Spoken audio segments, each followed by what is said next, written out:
What's up, everybody? How we doing on a Friday afternoon? Hope you're doing well. We got a special treat for you today, an interview with a shark scientist that I've been wanting to do for a long time now. We finally made it happen. We've got Kristian Parton of the YouTube channel Shark Bytes, which we've talked about content of his a few times here in the stream, actually. Most recently, the shark attacks in Hedera. That was a good one. Now let's see. He is already on a call with me, so we're just going to jump right into things here. But I've got to make sure my source is all good over here. How we doing? Nope, you're all shrunk. Let me get you fixed. What's happened? What's happened, Parker? I don't know. I'm a pro streamer, so they say. You can tell. All right. There we go. Let's actually do this properly. Whoop.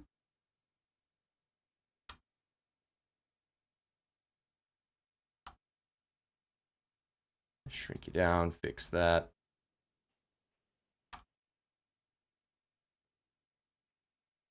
Look at that. You definitely know what you're doing here. See, I would have absolutely no idea. It is definitely not my first rodeo, I'll say that. All right, that's probably good. Yeah, we're almost the same size. Sweet. So you There look we like go. I'm talking to a giant. Can everybody hear Kristian okay? If not, I can turn him up. Kristian, can you say, just tell the people who you are, what you do, real quick, while I look at the audio levels. Hey guys, Kristian Parton here, science communicator and shark scientist. Shark Bytes is probably where I imagine a few of you might know me from, but I'm hoping you could all hear me. I'm hoping my mic's working. That's the main thing, and yeah, I'm hoping you're going to enjoy this little chat that me and Parker are going to have for the next hour or so. Sounds good. All right, everybody says we sound good. I'll take it. There we go. Oh, that is a giant mug, Parker, man. Is Look it? at the size of that. Well, it's insulated. I mean, it's only, It looked it really fills up about big. It looked halfway with massive. tea. Yeah, when I go like that, it's quite serious. I won't say the brand because they haven't sent me a check yet, but maybe someday. One of these days. One of these days. Right. that's the goal.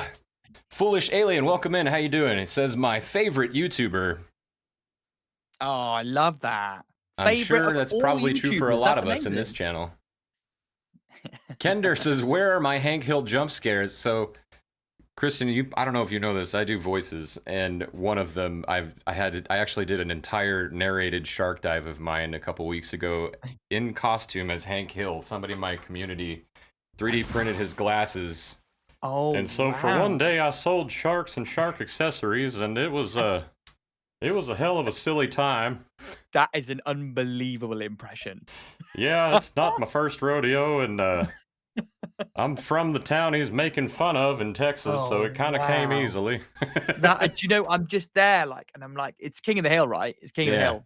Yeah. I'm just, if I close my eyes, he's just there. Yeah.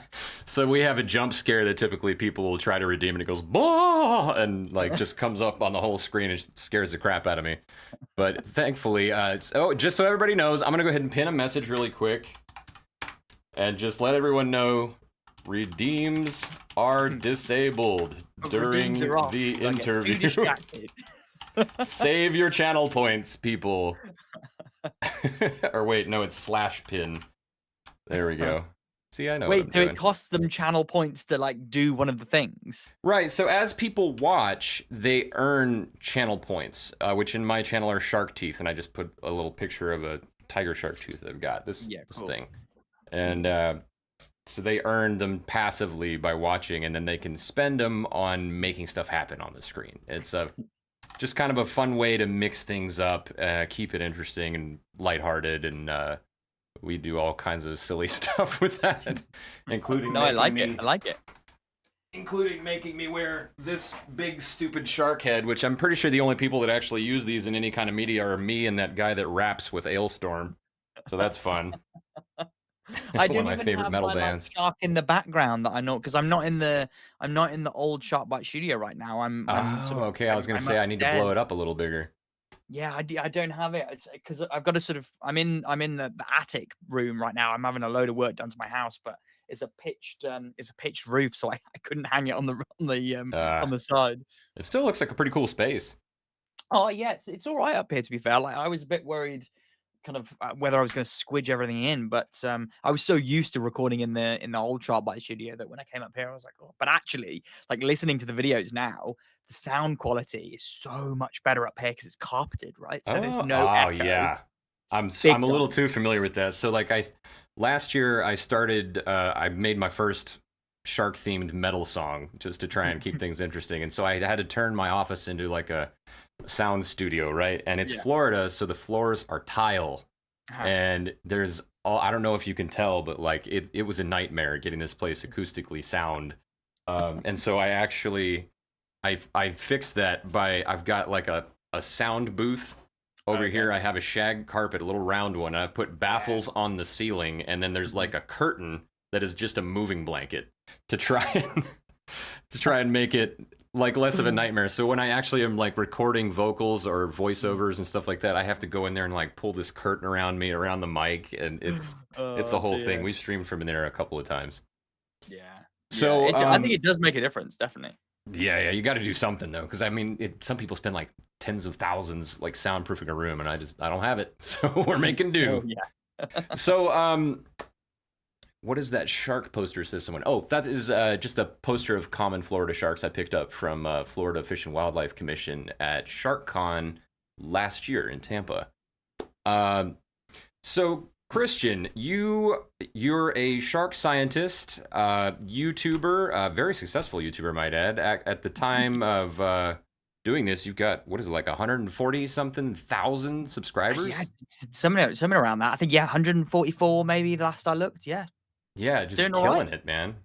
Cheers, And I man. think I want to say it was like just over 100 before that Shark Week episode you did. So that's awesome. Yeah, yeah, definitely. I think that I wouldn't have said it was a huge tick just after it, but it's definitely been growing steadily for sure. Hey, Shark Geek, it's David. Told you I was a convert and I'd be back. Hey, welcome in. How are you? Good to see you, man. So, how long have you been doing Shark Bites? And like, does the YouTube channel have like an origin story? Were you already in school, or like when did you start it? How did that go down?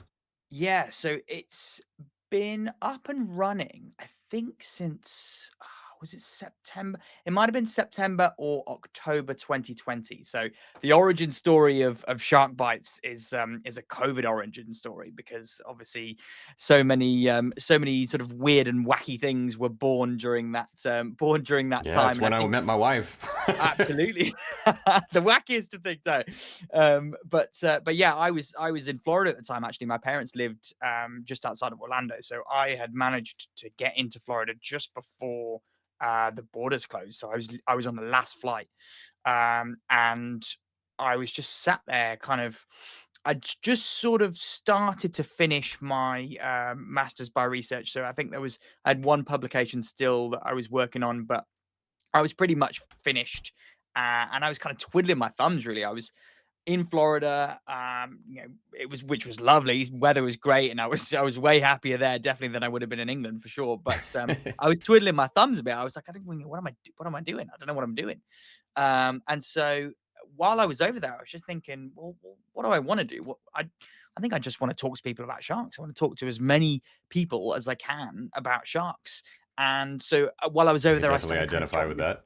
Oh yeah, absolutely, and it's such an important thing to do as well. And while I was there, I was just kind of jotting a few different things down, like what I would talk about, maybe what the channel would be called, and how long the videos would be, and that kind of thing. And when I came back to England, because my visa only let me stay for 6 months at a time, so I had to come back in September 2020. And so I came back and I was like, right, I've got the camera already. I'd been, done a little bit of sort of photography when I was a kid, so I had the camera, and I just thought, let's do it. I'll just sit down and start recording videos, and here we are. What 5 years later, and yeah, it's I'm always striving for more. I always want to get more subscribers and more views and all that. So I'm quite critical of myself and the channel, but I like being that way because it strives me to be better. And so yeah, I'm always after more subscribers, but I'm super happy with the 140 odd thousand that I've got. very, very happy with them.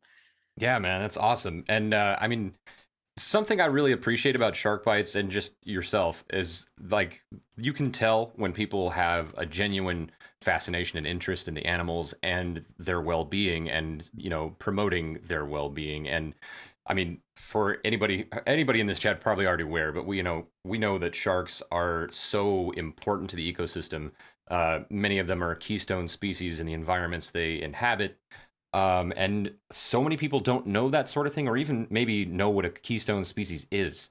Mhm. So definitely having people like yourself out there educating people about that, and in a way that's fun and engaging, is just awesome. So I'm glad you took that leap. Some good That was the things. biggest thing for me though, their pocket. It was I wanted it to be fun. Yeah, there is stuff out there about sharks, and you can like read stuff online, and you can read research papers, but not a lot of it is fun and engaging. It's Yeah, still important, and it doesn't lessen whatever that work is. And if someone's written a scientific research paper, they're not trying to be fun and engaging while they're writing yeah, that for research sure. paper. Like, they're not trying to do that.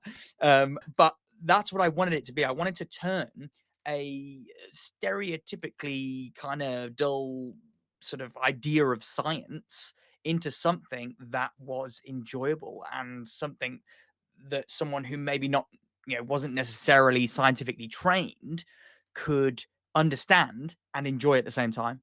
Yeah, absolutely. And I appreciate that very much. For anybody here who might be a part of Christian's community, or you're new to the channel, I am not part of academia like this man is. I am just a guy I'm a scuba diver, musician, voice actor, former game developer, and I am a huge shark nerd. So like I read the papers that folks like Christian here publish, and sometimes we try to break them down, talk about them here in the stream. Um, but I definitely understand what you mean. Like sometimes that stuff can be extremely dry. Yeah, I mean, I um, read I read research papers sometimes, and I'm like, this is boring. This is yeah. actually boring, and I'm not afraid to admit that. Like Oh, there are shark science papers that I read, and I go, whoa, this is that boring. reminds me. What was the title of the one you did about Hedera? We actually read Oh that my here on the channel. Yeah, so oh god, it's such a long one. Eric came up with it. I've got it's something If I can like find that, is it when competition breaks the rules, feeding frenzy as a Feeding trigger Frenzy, we'll for find it's it. a I long bet. title. There it It's a is. long title. I think I've got it. Hold on. There was something about my favorite thing about this. If I can just find it, this is just online library something. That's not it. Where's the original publication? I'll find it. Did you I read think. it on the channel then? On stream? Well, like summarized it. We Yeah. discussed it. Yeah. My favorite part though was the graphic. Yeah, the graphic was great. The That was graphic pretty was good. great. So Eric came to me with the sort of like concept of the idea, and I was like, right, okay, let's tweak this a little bit. Let's tweak it around. We still kind of wanted it to have that sort of Eric obviously has his Shark Profiler brand, and it's very on brand for Shark Profiler. Oh, okay. Um, I'll have to check him out. I haven't seen any of that stuff yet. Oh yeah, he's a cool dude. Yeah, I mean, he's a very, very clever guy, and knows what he's talking about. But he's also a bit of a controversial dude as well. So there's quite a few shark scientists out there that really, really disagree with what he has to say. But that's what science is I for. feel like there's a Science is lot of to that disagree. just all around. Like for Yeah. example, like I like to go diving with sharks, and sometimes that does mean having to feed them. And I'm not a Mhm, huge fan of doing things that will change the shark's behavior. And mhm, this is actually probably something that we may have some disagreements on. I feel like we talked about it before, and I feel like we pretty much align on most things. Like don't touch a yeah, shark unless you absolutely have to, right? mhm, yeah, Um, but anyway, we can get into that a little bit later. But like that, people are hugely divided just about things like that. Like mhm, people say like sure, there's some sharks you could just have some scent in the water and they'll be plenty enough interested to do that. Like mhm, Caribbean reef sharks don't have to be fed to stay around, but like a bull shark, for example, will just yeah, take off if it doesn't actually get anything. It's just gonna be like, mhm. well, didn't find any food, bye. See you later. So yeah, exactly. See you later. But even that sort of topic, like people are at each other's throats arguing about that Yeah. sort of thing. Yeah, there's so much division, and so much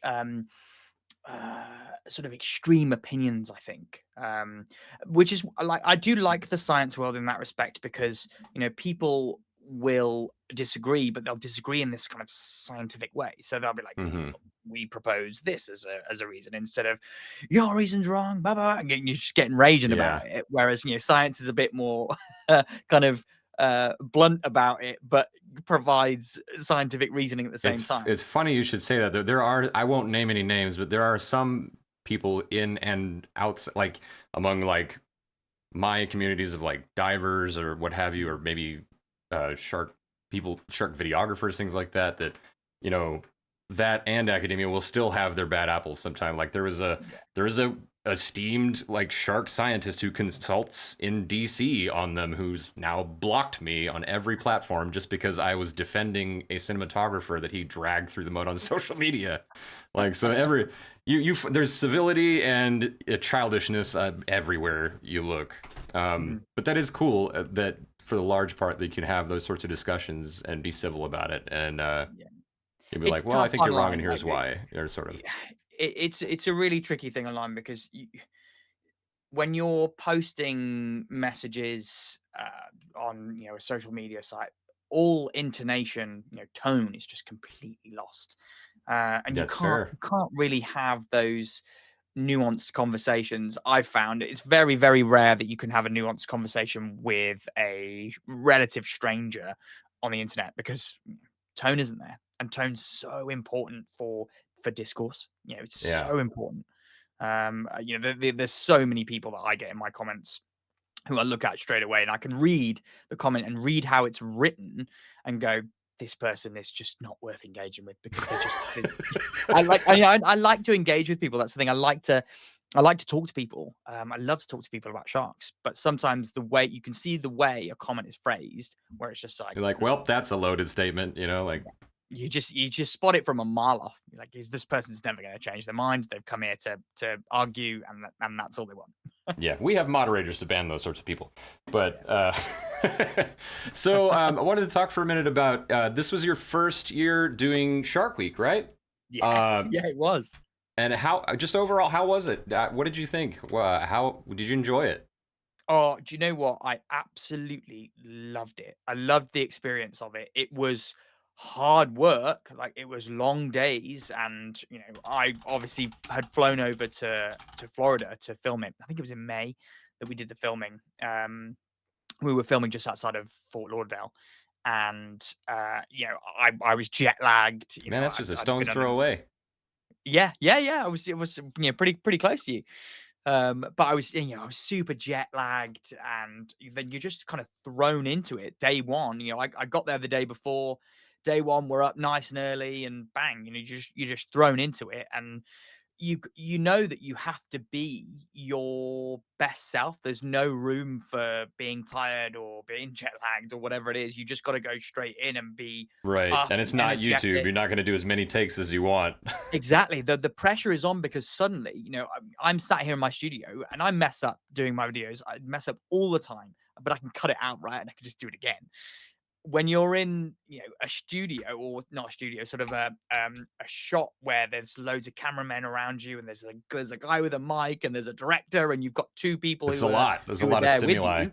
The pressure is on, right? You've got to perform, so to speak. But my absolute adoration and respect goes to the two people who were on the show with me, Tristan and Emily. They just they made it the entire experience so much more easy than I kind of thought it was going to be. That's cool. I actually, when I was in November, when I was in Bimini in November, diving with sharks, Mm, Paul DeGelder was guiding our trip, mhm, and Tristan was actually on the boat that was like 60 yards away from us. I mhm, didn't get a chance to meet him. I saw them filming some stuff on the dock later. I didn't want to bother them, mhm. but I can't help but wonder: was it confusing at all having a Christian and a Tristan on the same set? Like, I know sometimes Americans can get the two confused, but oop, me and Tristan are, oh, have I disappeared? I think, oh no, no, I I'm back got again. you. There we I go. got you. You're covered.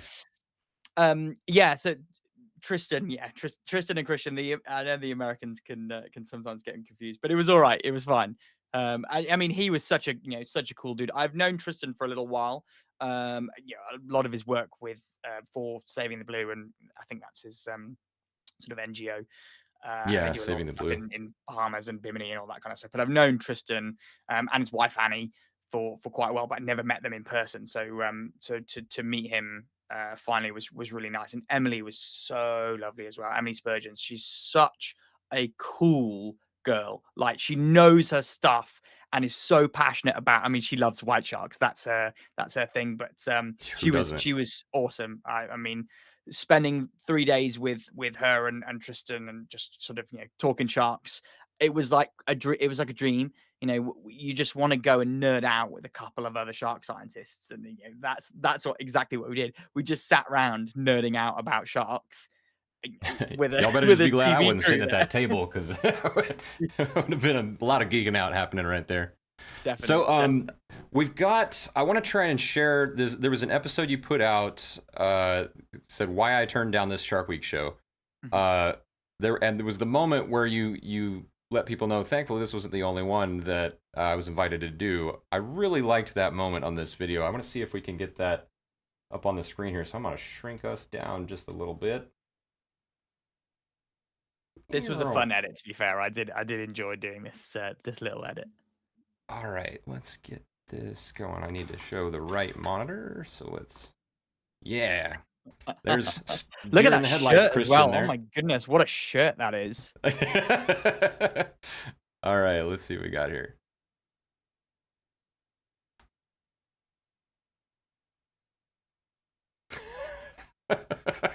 I did. I just fudged the location it started at. I didn't pick that on purpose.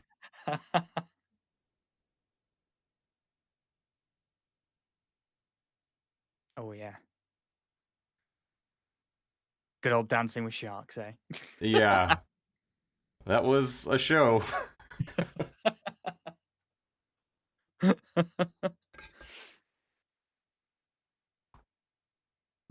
Come to find out, one of the guys that was on it, uh, Connor, I think was his name, was actually at the same tiki bar I was at like a week before it aired. Oh, really? Small world. That is Small World. I think I did an actual reaction to Dancing with Sharks as well, and it was just Yeah, I watched that one. oh, I couldn't. Yeah, it was tough.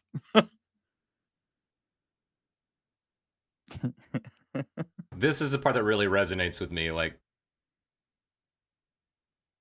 of course, if you are filming sharks and somebody, especially when there's bait involved, there's going to be Mhm. times where one accidentally bumps into you or one's a little bolder. Like, I had a Mhm. sandbar shark last month, really intent on eating my 360 camera. Yeah, And, yeah, yeah. it was the first time I've ever actually had to put my hand on the top of the head and push him away. Mhm. And it immediately just kind of flinched, like, oh, okay, we're going to go Yeah, somewhere else. That yeah. was the It moment was. I was trying to capture right there. Hold on a sec. Bing. I love that song. It's a great tune. And those are like those are a couple of clips there. So I did like a little bit of behind the scenes filming, and I'm That's a cool hoping. venue. Yeah, yeah, it was the hotel that I was staying at. I think I stayed there. Was it 2 or 3 nights? I can't remember. I think it was 3 nights, but yeah, it was the hotel bar. So they kind of booked out the whole bar for a morning. That was really funny actually, and I've filmed a little bit of this, so I'm hoping to maybe do a little behind the scenes thing. But at that bar, if do you know what? Can you scroll back a bit, Parker? See if we can go back to that shot. Sorry, Yeah, I yeah. keep closed it. It Let's was right go. about there. If you go to the bar and just sort of pause it. You might even be able to see it in the background, which would be quite funny. Yeah, just as we come up and away from the camera, pause it there. Yeah. Okay. So this is a little bit of insider knowledge I can give you. As we were shooting this scene, or like just before we were about to shoot all this stuff at the table, the dock that's directly opposite over there, I think you can just see it. It's the house with the kind of sort of terracotta roof. There Yeah. was some workmen literally just starting to kind of build or Oh, take no. down this dock, and it was full blown like angle grinder stuff, right? It was just and it was like echoing across the water. Oh my god, Dave, the director. I thought he was going to lose it. I thought he was going to absolutely, because it was, we'd got this pool bar for about 3 hours, maybe 2.5 hours. So they booked it No out for just, pressure. yeah, for just that period of time. So not only was it, pressure, time pressure, we had the pressure on us to make sure that we were doing the right things. The crew had the pressures on them, and then that happened literally about 2 minutes before we were about to, start filming. That's Oh my god! hilarious. Yeah, Dave, he was losing it, and luckily, like the hotel actually knew the builders that were working over there, and so they sent someone around. They were like, "Look, they're filming, Oh, that's convenient. they're filming this. Yeah, they're filming this Shark Week show. Can we can we just like have a pause for like an hour or so?" And really lucky, they were like, "Yeah, it's fine." So they went away, but yeah, it was That's good.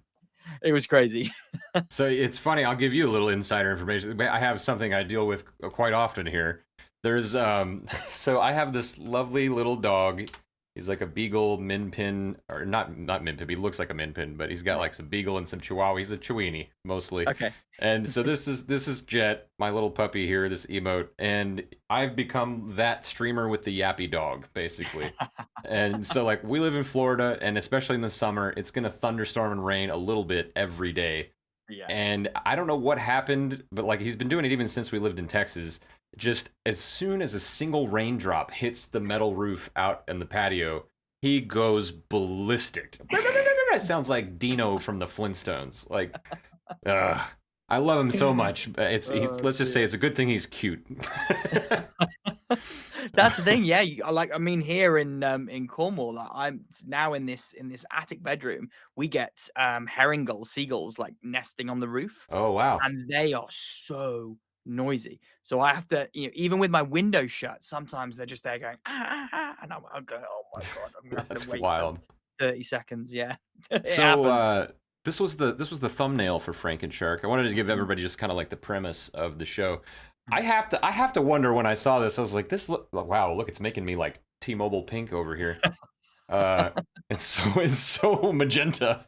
But some of there was like a good three of them with the thumbnails on the streaming services this year that I was like, okay, Mm. either that's AI generated or they were just like, we don't want to let no spoilers, so we're just gonna make this shark look as weird as possible. They just put a hammerhead, kind of wonky, lopsided thing on the front of a Yeah. tiger print. Tiger print, great white shark looking. Yeah, yeah. I don't know, but the actual shark that they ended up showing was so much cooler. We got some shots that you sent over. First off, let's go through these. Tell us about the people you were working with there. Who's this? So this is Emily Spurgeon. So she is a shark scientist. I think she is. I don't know whether she's working out of FSU with I can't remember who it is off the top of my head now. But yeah, she's doing stuff in Florida. She's also done stuff in California as well. Okay. Very white shark related. So yeah, she's written some really, really cool stuff on juvenile white shark behavior and how they kind of use the different waters around SoCal and around there. She's absolutely awesome and totally knows her stuff, but she's definitely biased to white sharks. Yeah. A lot of the people have their favorites. I kind of struggle. Like people always like to ask, "What's your favorite shark?" I'm like, man, I don't know. That's like asking me what my favorite metal band is. Like I might have like a flavor of the month or something. Yeah, I think I cheat. I always have two. Like my two are whale sharks and tiger sharks, like hands that's a down. good one. Yeah. Why tiger sharks? Oh, I just love the power of a tiger shark. Is just something like when that adrenaline just suddenly gets you so excited, and I Have think you seen one seeing on it. underwater? Have I you? have Yeah. once, Okay. and the funny thing about it was it absolutely cacked its pants immediately. Like it just, we got in the water and it just went. So we saw it from the side of the boat. What, Got in is the that a water, Britishism? I've never heard that before. What did you cacked just its say? pants. Cacked its pants, yeah. I love that. Yeah, it basically got very, yeah. To translate that, it got very frightened and swam away. Okay, yeah, I got it. I'm with you. I But know what yeah, you mean though, because like, so there's a moment. Actually, I could pull it up. But there's a moment where like we were diving down there and we're watching hammerheads come by, and actually, well, I had an Instagram video, but that's probably easier to find. But this tiger shark comes by, and they've nicknamed her Joker. And she's rather yeah, it's large, the and we one with believe the she was even. Yeah, she's got a Yeah. scratch in the corner of her mouth. Mhm.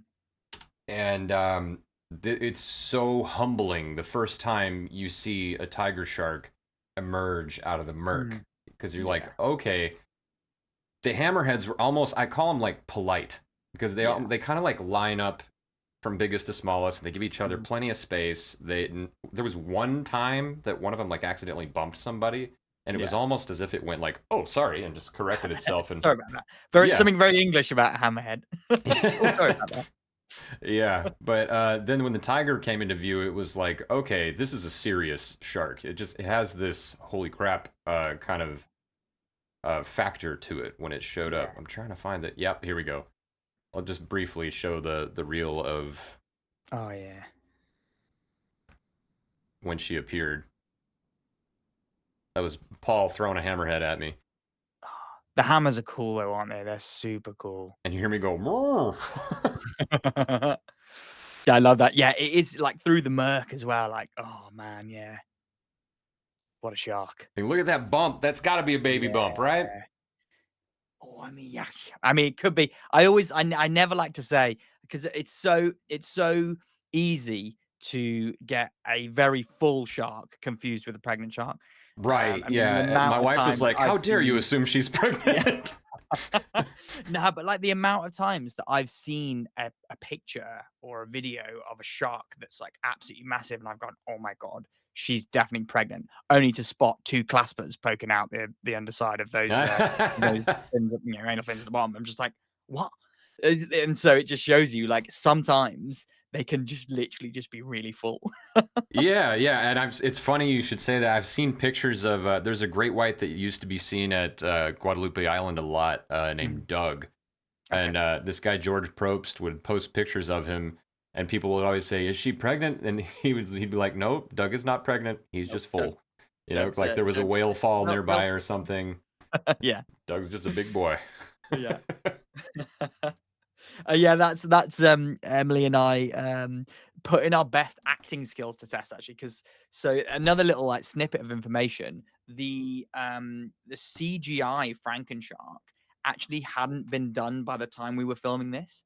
So we Ah, didn't know what this thing actually looked like. So everything that you see in the show, these reaction shots there are literally just us reacting to a green screen. We couldn't see it. There's nothing on screen for us to see. So we just had to imagine what this thing was going to look like because that's pretty funny. it See, just had I it. So we're thought like, that they waited to film this until they had done the render. So you guys did well. yeah, we You really really had sold it. to. I was like, oh, this is the Like, I first mean, time they've that seen it. Definitely. that hand over the mouth there, just oh my Oh god, my. what? Yeah, I was just looking at a green I'm screen. aghast. So, for the people watching, tell us about the creature. Your contributions. I remember one of them was the thresher tail, but Mhm. tell us about this creature you guys created. So, another little sort of it kind of spoils the idea of television and cinema, but the show already had the idea of what they wanted this shark to look like, right? In terms of its sort of main features. So they knew they wanted it to have a hammerhead. They knew they wanted it to have a thresher tail. They Yeah, all the knew they coolest wanted it. bits. Yeah, all they basically because what they have to do is they have to go right. The CGI team, it takes ages for them to do that. The special effects Yep. guys, it takes them a long time to do it. So they go, right, this is what we want the shark to look like, and the CGI team go away and do it, and then in the meantime they go, right, let's fill in the gaps. And so what we were told was, right, the shark is going to have a hammerhead. The shark is going to be big, probably the size of a whale shark. It's going to have a thresher tail, and it was just about us kind of trying to pigeonhole as many other little sharks in as we could. And I like to think we managed to get a few sort of in there that maybe didn't necessarily end up on the actual Frankenshark, but we still were able to discuss it and we were still able to kind of show little clips maybe on the screen. And the producers of the show, that they were they were quite happy because I think Shark Week were really kind of tying their hands together and saying, look, nope, you can't do this, you can't do that, can't do this, and they were like, no, we want to put in some cool little things if we can. So Yeah, the idea of the shark itself was already built. It was just a case for us Gotcha. of being able to kind of discuss it, have it, have these discussions on screen and sort of together as myself, Tristan, and Emily. But yeah, it was sort of already created, which kind of like it spoils the idea of the television. It makes it sound sort of Well, the oh, we were magic just is ruined. Thanks, Christian. yeah. Sorry, guys, ruined the magic. No, I I'm have to gonna be watch honest with Shark you. Week It either had way. But so we've got a couple of shots of what this conglomeration of cool different shark parts. Where you have the hammer or the Mhm. cephalofoil of a Yeah. hammerhead, Mhm. the teeth of a tiger, Yeah. right, for sawing through hard surfaces like shells and bone. Mhm. Yeah. I believe you said the thresher shark tail Yeah, we had the for thresher the tail, and then we whipping had and the stunning. The endocrine internal system of a organs of bull a bull shark. shark. That was Yes, yeah. right. Uh, and there's actually over here. There's this is the team Little Shadow, supposedly that developed the renders for the Mhm. show. They've got a Yeah, yeah. quick little 1 minute clip here of some of the animations from that we can show off. It kinda makes me feel a little bit like, oh, that sort of like It squirming was makes me kind go, of icky, "Ooh." yeah, Oh, yeah, oh, like you see it just like morphing. Like when bubbling I and. watched that for the first time, I was like, "Oh god, that's horrible." I was in it for the moments where like Tristan was out in the field, and Yeah. like I liked that stuff. I was like, okay, well, thankfully it's not just the renders; they're actually going to go do some real life stuff. Yeah, and I think that he Tristan was really happy actually with the hammerhead dive that they did, kind of testing the electro sensors. That he really liked that. The bull shark dive he kind of wasn't massively happy with because the viz was just all over the place and they didn't kind of get what they I actually wanted. got to dive that exact same spot. It's right on the dock at the Yeah, resort yeah. there. But yeah, so he wasn't happy about that, and then the tiger dive he thought was really cool, but yeah, it was that crazy scene where he nearly ends up getting bitten on the elbow, I think, Yeah, and just manages to pull it out the way, you and know. then another one of the shark the like sharks specialist diver scuba diver people, I think he actually does cop a bite on the hand from a Caribbean reef shark. Oh yeah, I forgot. Did they Yeah. did they show that? I think they showed a bit of it, yeah, and then they showed, like, some of the blood on the boat and stuff, but I don't think they showed all of it. I couldn't help but wonder while we were watching that episode. Mm, You probably don't know the answer, but Um, so like I said, we were kind of in the same place at the same time. So we're over there. This is our second day in mhm, Bimini. And we're diving with hammerheads. And they mhm, said Joker's here. So we're not in the water yet. There's just the dive masters down there just walking around. They don't even like use fins. They're just walking around on the bottom with a lot of mhm, weight. yeah, And so Tristan's on the Bimini Blue, I think it is, the bigger mhm, boat, like yeah, 50 to 100 feet away, and they said that they wanted to see hammers that day. They mhm, were trying to film hammerheads, mm, and given the stuff that went down, I couldn't help but wonder if like some of that stuff might have been filmed that same day, or it may have yeah, been like some of the same sharks we saw. mhm, But it was a funny interaction because it's the same. It was Neil Watson's, right? So it's the same group of people running our boat as theirs, and they were like yeah, mad at each other. So like our guy goes down and he's like, yeah, Joker showed up, and so I went over there. He said they didn't want tiger sharks, so he walked over to where they were feeding at that boat underwater and like tried to bait the tiger back. And he goes, but they said they didn't want the tiger. They said they just wanted the hammerhead. So I was going to take the tiger over so that we could film the tiger. And then when I walked over there, now they're feeding the tiger. Like, what the hell is going on? So they were like bickering with each other about like which sharks they. So apparently they set out to film hammerheads and they switched to doing tigers instead that day. And so yeah. in this one and one other episode, I was like, ooh, I wonder if that was like the same day we were out there. It would be kind Yeah, of it could neat. have been. It could have been. Absolutely. Yeah. I mean, you kind of just have to play a lot of the stuff by ear, I think, on those sort of on-site stuff, and just take what you can when you can get it, because they're only there for a really short period of time. And I would have. That was the thing. All of that was filmed sort of way before we did our stuff, just outside of Fort Lauderdale. Like it was. I think it was in November, wasn't it? It was November time, maybe. Yeah. So yeah, sometime around then. But yeah, so that was done way ahead of time. I would have loved to have Ours got would have out there been, with what is it, like Tristan. November 20th, Yeah. 21st, 22nd, 23rd, something like that, Mhm. I Yeah. think. So it was a while before. But then it allows, these shows take a long time to do. Like they're That's what I a hear. really long process. So I had a couple of other questions for you. How much time? How are you doing on time, by the way? I know you Yeah, have yeah, another I'm engagement. good for a little bit. Yeah, Okay, cool. So so overall, you enjoyed the experience with Shark Week. Well, yeah, check that off my little absolutely. Google Yeah, Keep would love to do checklist. another one for sure. Very cool. I'd be interested to do if I got the opportunity. It would be nice to maybe do a Shark Fest show on Nat Geo.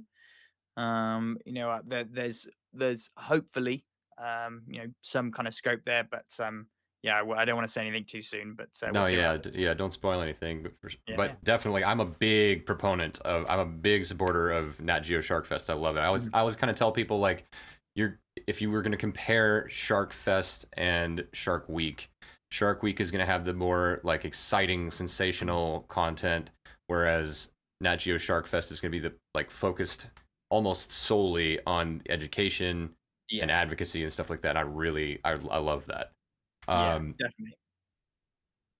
but in that transitioning into education, so like you are a shark scientist. Do you feel like, or do you still have moments where you learn something new about a shark that you just think, wow, that's so cool. I had no idea. And if All the so, like time. what's a recent Oh, wow moment with something really interesting you learned about them?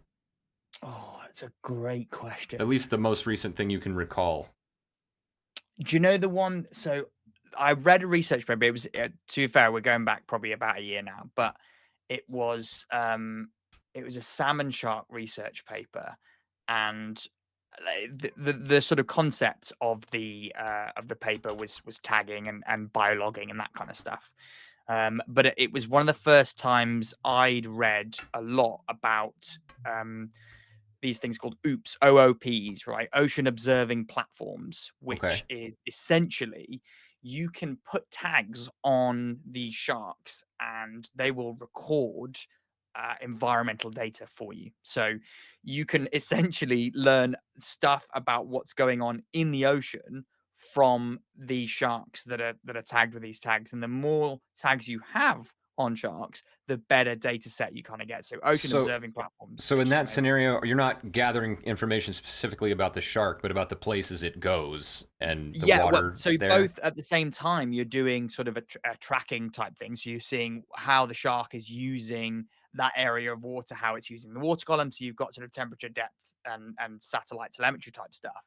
But you've also got temperature, sort of of the ocean. You've got salinity. You've got all these cool little extra Yeah. things, and that can tell you just amazing information about what's going on in the ocean at any one point in time. So this particular salmon shark, I think it was tagged off. I want to say it was tagged off Alaska, maybe somewhere, and it swam south. Then it's sort of going down into the Pacific, and it swam straight into what was at the time this giant ocean heat wave, this temperature anomaly, which they then sort of later called the blob, right? Because it was just this I've heard of blob. this. Yeah, so the blob, and the salmon shark sort of swum just by chance, straight into or just on the edge of the blob, and it reported back, this crazy temperature data, this crazy salinity stuff that was going on at different depths. It was just that was I think probably the coolest thing that I've learned relatively recently. Ocean observing platforms and how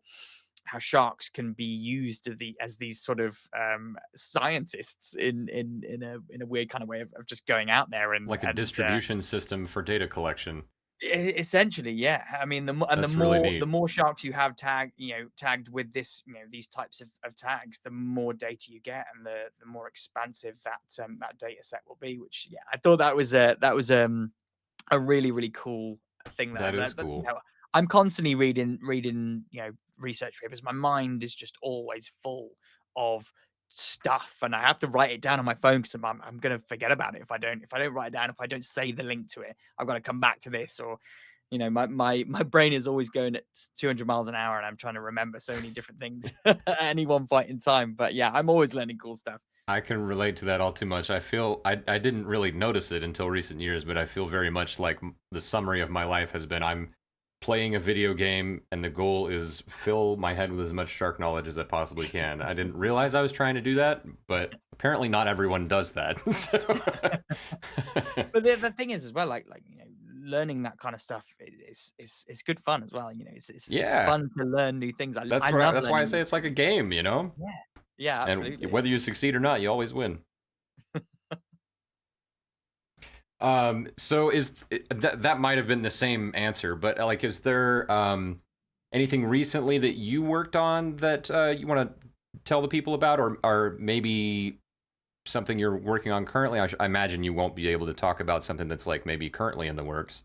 Yeah, so I Um, can kind of give you a little sort of teaser. So this is something that is hopefully coming out soon, but it's not done yet. It's in the review process, so it's a research paper that I am a co-author on. So I'm not the lead author. Lead author is a scientist known as Anne Haley, and it is some research that we've been doing with Beneath the Waves. So it's Austin Gallagher's NGO. Austin Gallagher, he's on oh, loads of give me Shark Week just a shows. moment. Actually, I'm so Sure. sorry, Christian. So there's some folks that may have joined from your community are a little confused about what's going on. They're new to Twitch. We are actually in the middle of a 3-minute ad break. Those happen every hour. It's kind of a necessary evil. I mean, they don't Yeah. make much money, but as content creators, we have to scrape together as much stuff as we can, right? And No, I get so it. I get it. Yeah, daily grind. Let's do it. Can they hear us while the ad is going on, or they have to watch the ad? they cannot. Yeah, so only people who, if someone subscribes, then they get access to our emotes and they get ad-free viewing.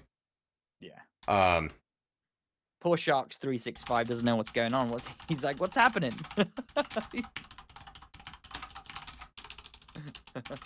yeah, really, that's why I'm letting them know what's going on. uh,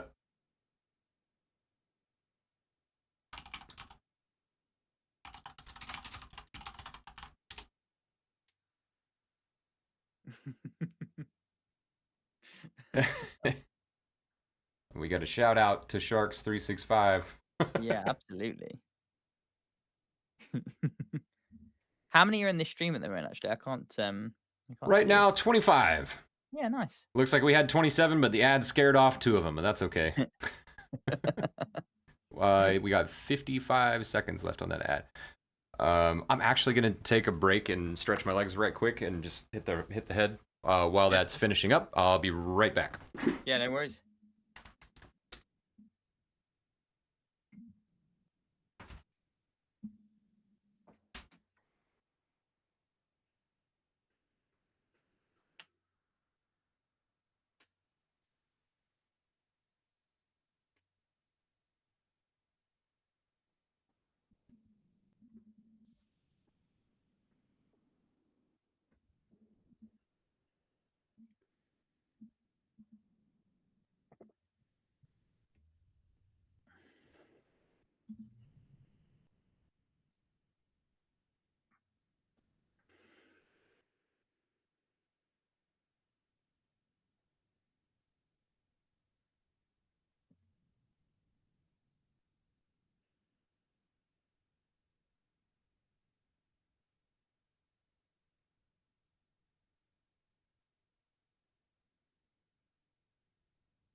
Oh, I think we're back. Does it come back? Yes. I think we're back. Maybe. Chat, let me know if yeah, there we go. I don't know where Parker went. I think he's stretching his legs, so you've you've just got me. I'm trying to remember what I was where I was at. Oh yeah, so I was talking about this new research that's going on. So it is in with collaboration with Beneath the Waves. So Anne Haley is the lead author on it. And she's a really, really cool scientist. but it was some stuff that. Hey, welcome back, Parker. Sorry, I just Hey, carried on from where just we left hijacking my stream. I see how it. just hijacked it. I'm okay with that. Please No, continue. yeah. So I was just sort of taking on from where we left off. So it's in collaboration with Beneath Waves. It's a long-term bruv study, and I can't tell you guys too much about it because it is in the review process, and I don't want to take away any of Anne's thunder. But yeah, it's some new research based in the Turks and Caicos Islands, and it should be really really cool, really important for the Turks and Caicos, really important for sharks. And yeah, so that's something that I've been working on as a co-author. So I did a lot of the analysis of the Bruvs footage. So a lot of hours spent kind of identifying sharks from that footage, and then some writing of the paper with some of the other co-authors. But I would hope that paper should be out maybe in the next like 2 months, I'd hope. And I'm definitely going to do a video about it on Shark Bytes, which should be pretty cool. But yeah, Awesome. that's coming out. So that's what I've been working on most recently. Looking forward to that. Did I hear that right? A BRUV study, as in like baited Yes. remote underwater vehicle or video? Yes. Yeah. Beta remote underwater video systems. Yeah. I mean, I On love a that bruv. I on love a that bruv study. note, I have made one, and I Cool. want your thoughts on this. So I actually slapped this together with like I got like I have that rare blood type, and apparently the what O negative or positive, whichever. Uh-huh. And the people that collect that here were giving out like $50 gift cards, and I managed to build a bruv for $50. Cool. Let's So check it out. all right, my thought process is I'm just gonna bolt the 360 camera to this metal grid, and then I put a Uh-huh. plastic fishbowl around it Oh wow. to protect it. I don't know how much this plastic fishbowl is gonna warp the image, Uh-huh. but I plan on taking it out and testing it soon. I've got a friend with a boat. We're just gonna take it out there and dunk it like underneath one of the fishing piers, Yeah. Nice. and see how it does. But it's literally just I drilled some holes around here. This is the bottom. I Uh-huh. cut that out.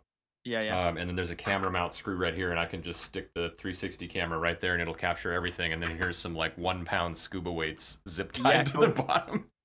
Honestly, so what the one thing I would tell you is just wait the hell out of it. Yeah, Because underwater currents, man, they're mad. We dropped a bruv last year.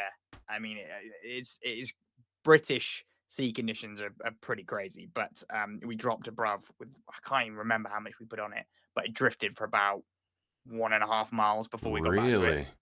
we weighted it heavy, and it still drifted Wow. and just completely dragged. So yeah, weight that thing down, man. Weight that thing down. That's a good point. Well, I suppose I'll know pretty quickly. A lot of the places here are pretty shallow because I'm Mhm. thinking to use it in the intercoastal where it's too murky for me to want to dive anyway. Yeah, yeah. And so the places I'm thinking of putting it are like 6 to 12 feet at the deepest. Okay. But yeah, definitely that's something I'll keep in mind. I'm gonna try it just like this and put like a paracord at each corner and just kind of lower Uh-huh. it into position. But yeah, Yeah. if it rolls around, I am definitely concerned about that because I haven't really figured out how I'm gonna strap some bait to it. I know I'm gonna put Yeah. like one of those hummingbird feeder boxes or like the cages they put bird seed in so squirrels can't Yeah. eat it.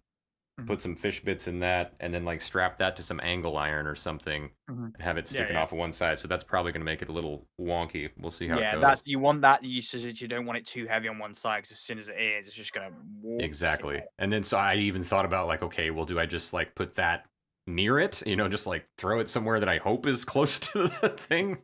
I don't know. We'll figure It's something trial out. and error, dude. It's trial and error. Like you just gotta do it. You just gotta do it and see what Yeah, happens. you just gotta f around and find out, and we will find out. Dear. Yeah, that's good. That's good. It's cool. I like you doing that though. That's really cool. So let's see. Do you have like any favorite moments out of all your time working on Shark Bites? Uh-huh. Like any of your favorite moments, like with your community, with making it, just like a fond memory that pops into mind. Well, I mean, one I had really recently actually, which was, I mean, it was a bit of a milestone for me, which was I had my first video get to 1 million views, which I It's a think big for deal. me, like I actually hold that in higher regard than getting to 100,000 subscribers. Like that was a massive thing. But for me to get a video to 1 million views was yeah, I think that's something that just literally happened in like the last week or so. So that, for me, in terms of like a fond memory, I'm gonna cherish that one big Yeah, time. absolutely. Yeah, it And was do a you think that video was just about. sorry. So sorry, Parker, carry on. Oh, I was just gonna say, do you think that was like was like it was the content, or do you think that was just the product of like slow, steady growth over time, and then this one just hit that milestone, or It was the the story. So story? You think? yeah, it was the story. The video was basically about the lionfish invasion, invasive Ah, lionfish. And I knew I wanted to do a video about lionfish, but Shark Bites is about sharks, so it has to have some kind of shark theme to it. But I knew that in the past, people had tried to sort of train sharks to eat the lionfish, and maybe they could be this sort of, I would love to do that. yeah, this kind of natural control measure. But it backfired because obviously the sharks then started to associate divers with Oh, just spearing kidding. I lionfish, want nothing to and do with that. and yeah, and it all went wrong. But I think the reason why that video maybe did so well, I think the story is a great story. It was a cool title. I think it was. I mean, yeah, Sharks 365. There, I think it was divers trained sharks to save the ocean, but it backfired. Like Mm. that right there is, you've got divers trained sharks, which for people is like, "What, you can train a shark? What do you mean? To save the ocean, right? It's a big thing. It's really broad, but it backfired. It went wrong. That right there, it as a title. If there were any people looking at doing titles, that one is probably my best title that I've ever come up with, and it hits those 3 points. It's, piques curiosity, is quite expansive and generalist, and there was a problem. Something went wrong. That's kind of a good transition to something I wanted to talk to you about. I would love to get your take on this. Some of a lot of the concerns around feeding sharks or shark feeding dives Mhm, is association with people mhm, and training the animals to associate humans with food. mhm, Obviously, that's not something anybody wants to happen. The way things have kind of worked here in Florida for a long time is that it's banned to do so in state waters, mhm. but now there's currently a bill that is going to ban it in federal waters, meaning Mhm. like you would have to go halfway to Bahamas to have such a dive. So it's just not practical at that point anyway. They'll have to be Yeah. liveaboards going to the Bahamas or at least to open water, Mhm, um, which I think is going to be a huge detriment to that industry. And I mhm, mean, I'm not going to be able to just go out and easily film them anymore. mhm, Um, so we discussed that a lot here on the channel, and I was trying to go find any research I could about that, and I came up across a couple of papers. I want to say one was from like Fiji, and the other was mhm. French Polynesia, Yeah. um, and like Likely Maria. probably on bull sharks in Fiji, right? Is the Fijian Well, I think bull one of sharks? them was about black tips specifically, Okay. and so a study was trying to find out uh, when they're provisioning sharks. So for anybody who doesn't know, provisioning is when you are getting sharks to appear via scenting or you're putting chum in the water or feeding them. They found that there were certain species that did actually learn to return to the boats where they were Mhm, fed. If they came back to the same location every day, they want to know, would the same sharks, show up?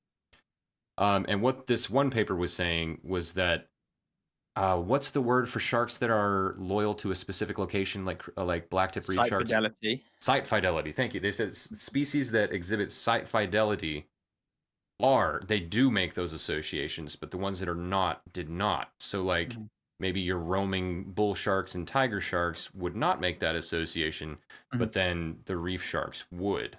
mhm, Um, which in my mind would just mean, okay, well, you need to do your provisioning far enough offshore that you're not going to mess with the behavior patterns of mhm. those site fidelity animals. What do you think about that? How do you? It's a tricky one, and it's another really controversial topic, right? Because there's an industry that heavily relies on the feeding of of sharks. So suddenly, when you know, make laws that stop that from happening, people get angry, people you know, lose their livelihoods, and so it's a controversial one. I think the thing about shark feeding and shark provisioning is that I think there needs to be much more of a regulatory body on it, right? So Completely there hit the has nail on the to head. be some kind of guideline, right, where rules are put in place that says you can only feed sharks, you know, this type of bait, or on, you know, these type of days, or you have to spread it out, or And especially like species to species, right? Like for example, the guides here I've been out with, if some of them do it at the surface, and I'm not the biggest fan of that because it's Mhm. you feel vulnerable. But Yeah. one thing I will say is they're led by a guy who's a behaviorist, and as soon as they see a lemon shark, they're like, okay, bait out of the water right now. Yeah. We're not. They Mhm. don't. They remove the bait when the lemons are around, and it's something that I think a lot of people don't think about is that you have to conduct yourself differently with Mhm. different species and even individual to individual. Yeah. So something I'm a big advocate for is I wish, just like you said, like that this is something that should be heavily regulated. I don't think it Mm. should be banned because I do think a lot of good comes from people going out and capturing media from this and Mm. being advocates for conservation and teaching people about them. But I wish there was like an ideal scenario. I think to prevent just any idiot from going out there and doing it would be like Yeah. have a like a certification education process that people have to go through to say like we are accredited for doing this, you know, like we Yeah. have like a license, a permit, what have you, and we Mhm. have proven that we know what the proper way to do this is and what is not. Yeah. I Yeah. think Florida's probably a long way from pulling that off, but Mm. I mean we'll see because It's a it tough looks like one. it's It's going to it's go it's a through. really, really tricky one because, you know, so I spend time in the water here in Cornwall, where I live in the UK, with blue sharks. Now we don't feed them, but we bait them.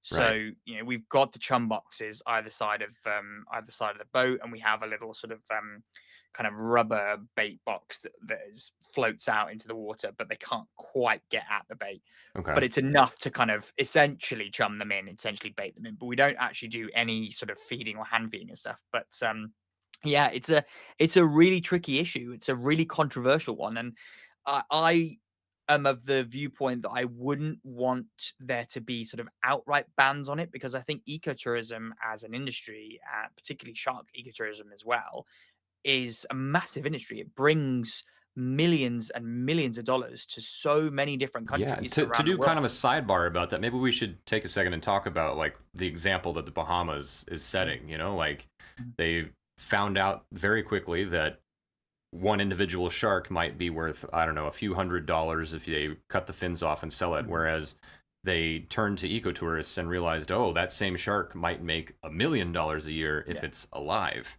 right? Mhm, And so they just said, okay, that's super lucrative. Let's just go ahead, and it benefits the environment. So let's mhm, just ban shark fishing altogether. And now I mhm. feel like a lot of conservationists like myself uh, like to lean on that and say, hey, you know, we should follow in their example this and try to replicate what the Bahamas has done with that. Yeah. I mean, don't get me wrong, the Bahamas isn't squeaky clean. Yeah, it's not You know, perfect. in There's what they do, definitely they're not people like perfect. juggling sharks and stuff.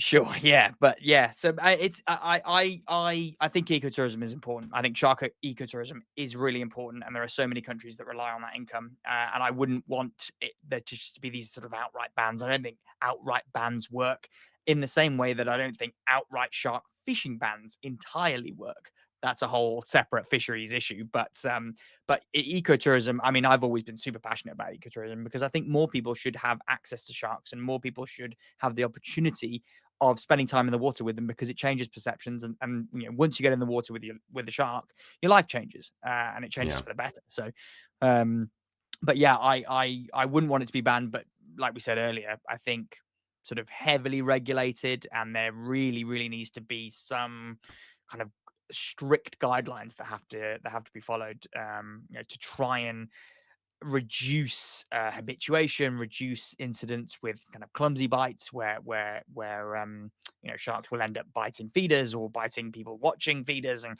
there are issues with it for Yeah, sure, because and it that's not needs good to for be. anybody. You know, that's not good for the animal. It's not good for advocacy. It's not good for the passengers, obviously.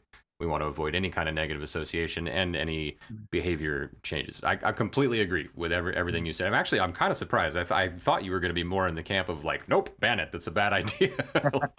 I think there are a lot of things that you can't be.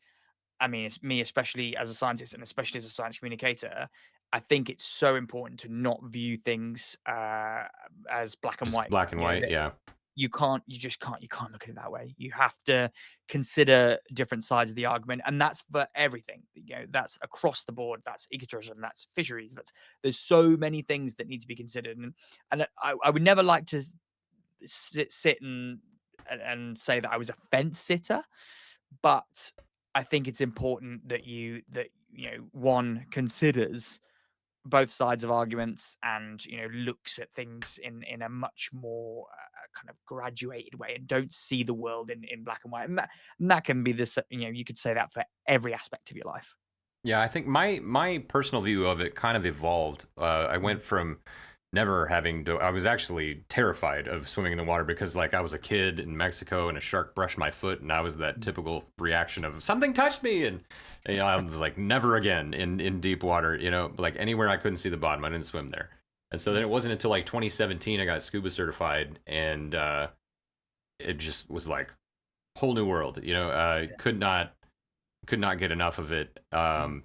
Fear was just gone. And so I like that. I want more people to be able to go out and have that experience. And like you said, Mm. experience sharks. But I was kind of in the camp at first of like, like we were saying, like just we don't want to alter their behavior, leave them alone, Mm. But going out and seeing that they're here in Florida and in the Bahamas, that they have these ecotourism industries where, again, not everybody is doing it right. A lot of it could be done better, Mm. but a lot of them do actually have responsible practices and philosophies as to how they do it. And I think it definitely can be done in a way that doesn't have a negative impact on the shark, or at least Mm. minimizes that as much as possible, while Yeah. still facilitating the industry and the education Mhm. and all that good stuff. I definitely didn't think of it that way back in like, I don't know, 2015. Mhm. But now seeing it and experiencing it, I'm definitely more in the camp of like there is a right way and a wrong way to do it, but overall it's a Yeah. good thing, I think. Yeah, yeah, I think yeah, I agree with you. I think there are definitely right ways to do it and wrong ways to do it. There are unfortunately a lot of companies out there that do it the wrong way, but there also are companies out there doing it the right way. So yeah, it's praise the good ones, get the bad ones to Yeah. sort of I try to conform. do my part at least. Like sometimes we'll review like viral shark content here, and anytime somebody's out there like holding the shark up by the nose out of their hand, I'm like, oh shame. So Yeah, maybe we just need more shark nerds like myself out here scolding folks for bad practices. I don't know. Are we helping? Are we doing anything? Who who knows? knows? Who But knows? so how you doing on time, by the way? We've kind of I been at might it for have to about an hour and a go at half. about half past, Parker, so we might have to slowly start to wrap it up, unfortunately. No worries, man. That's actually all the questions I had for you. Tried to keep it pretty simple and leave some room for just jaw flapping. I've really enjoyed it. This has been great. Thank you so much for making time and coming out here. I do want to ask if is there anything at all you want to take a minute here to promote? Anything you'd like to plug? Anything of yours, of friends, whatever? Like future thing you're working on, something for Shark Bites. You have the I mean, floor. yeah, I'll always plug Shark Bites, but I mean, my biggest plug is for sharks. Thank you, everyone, yourself included here, Parker, for tuning in and listening and wanting to learn about sharks. That's where my plug wants to go.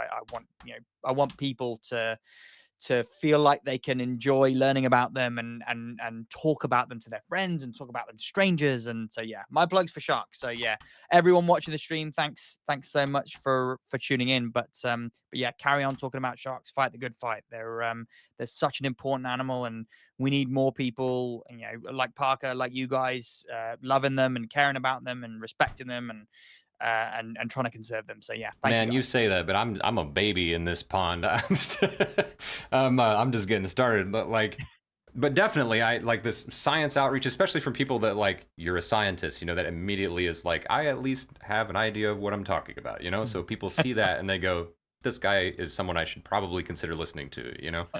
And it's awesome. I can't say thank you enough.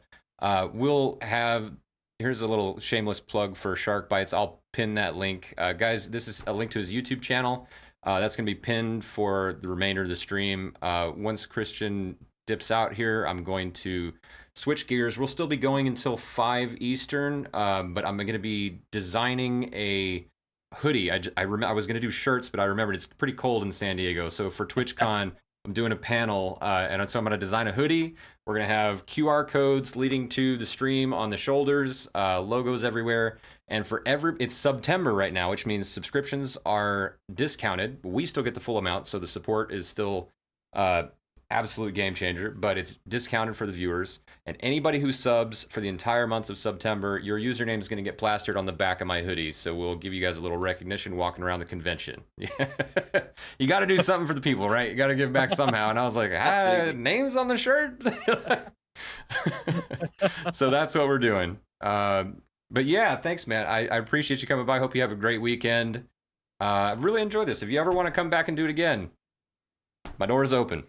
Cheers, Parker. Yeah, absolutely. I'd love to. Definitely. We'll pencil it in. Let's not take a year and a half, 2 years to try and organize it. Yeah, we'll figure it out. Awesome. Thanks, dude. So good to chat to you. Cheers, everyone. All right. Thanks, man. See ya. Okay, he's gone. Now we can talk about him. No. How's everybody doing? Thank you so much, guys, for being patient with us. I did disable all of the channel point redeems, and I know some of you are waiting to get that out of your system, so I am going to go and re-enable all of that right now. Let's see. Highlight my message was still a thing. I hope I didn't miss any of those. Let me turn the Twitch activity back on. Okay, we're all good there. It's kind of a jam, isn't it? Burf, yo, what up? I'm so sorry, guys, that I pretty much, we get so into these chats, especially Kristian and I really enjoyed talking with him about this stuff. He's just a easygoing guy, easy to talk to, but it's easy to get sucked in, you know, and not really kind of ignore the chat. So I apologize for not having the usual responsiveness to chat that we're used to around here, which honestly I'm not the best at it anyway. But I do thank you for your patience, because it's definitely not the norm to just have me jabberjawing and ignoring the chat. All right, turn all these suckers back on. Bop, bop, bop. All right, we're back to your normal programming. You can set off all the channel point redeems. That's a thing. We can make funny little random things like that happen.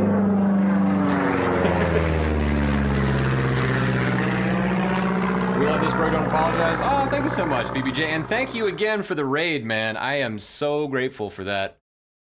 Let me just get my Google Keep notes out here before I accidentally dox myself. So guys, I did actually briefly slap something together earlier. I don't think this is gonna dox me. Okay, Sparky, I know you were waiting for that one. By the way, y'all, for anyone here that's new, that startled you the first time? Yeah, it startles me. Fun fact, that's actually a recording of me doing the Hank Hill scream going, that was me, just with some added reverb. I do voices from time to time, and Hank Hill's probably just the one I do the best. I don't know why. I've just been practicing it since I was about 16, and I tell you what, it gets easier over time. They also do a pretty okay Kermit the Frog, and how does it go? Get your fat ass back here, piddly son bitch. You know, Herbert from who can't do Herbert from from Family Guy? As long as you got a gap in your teeth, it's kind of easy to do the whistle. So there you go. So this is what I had in mind for a hoodie. What do you guys think of this? This is as far to the side as I can put the logo. So if we look at the design aspect here, let's go back into design. Check it out. They have an area where you can't print around the zipper. So I'm thinking I put the logo and the name here. I liked the way it looked better like this with the logo underneath or on the top and like the name logo below that. And then on the sleeves, we got my shark facing either way, and then the QR code, because I remembered I'm going to have a backpack on when I go from one event to another, right? I'm going to have my 360 camera with me. So if I was to put the QR code in the back, people might not be able to scan it. So now I can just go, hey, right here, you know? It made sense. But then on the back, we'll have Shark Geek, TwitchCon 2025, San Diego. I put it just low enough that the hood won't cover it in the preview here. So here's, let me get it out the way. Here's what the preview looks like right now. This is the front, the back, the logo folded up. Here's a demo of a dude wearing it. It's a shame you can't put the stuff on the arms a little higher up. I would have liked it to be like where the QR code is actually smack on the shoulders, you know?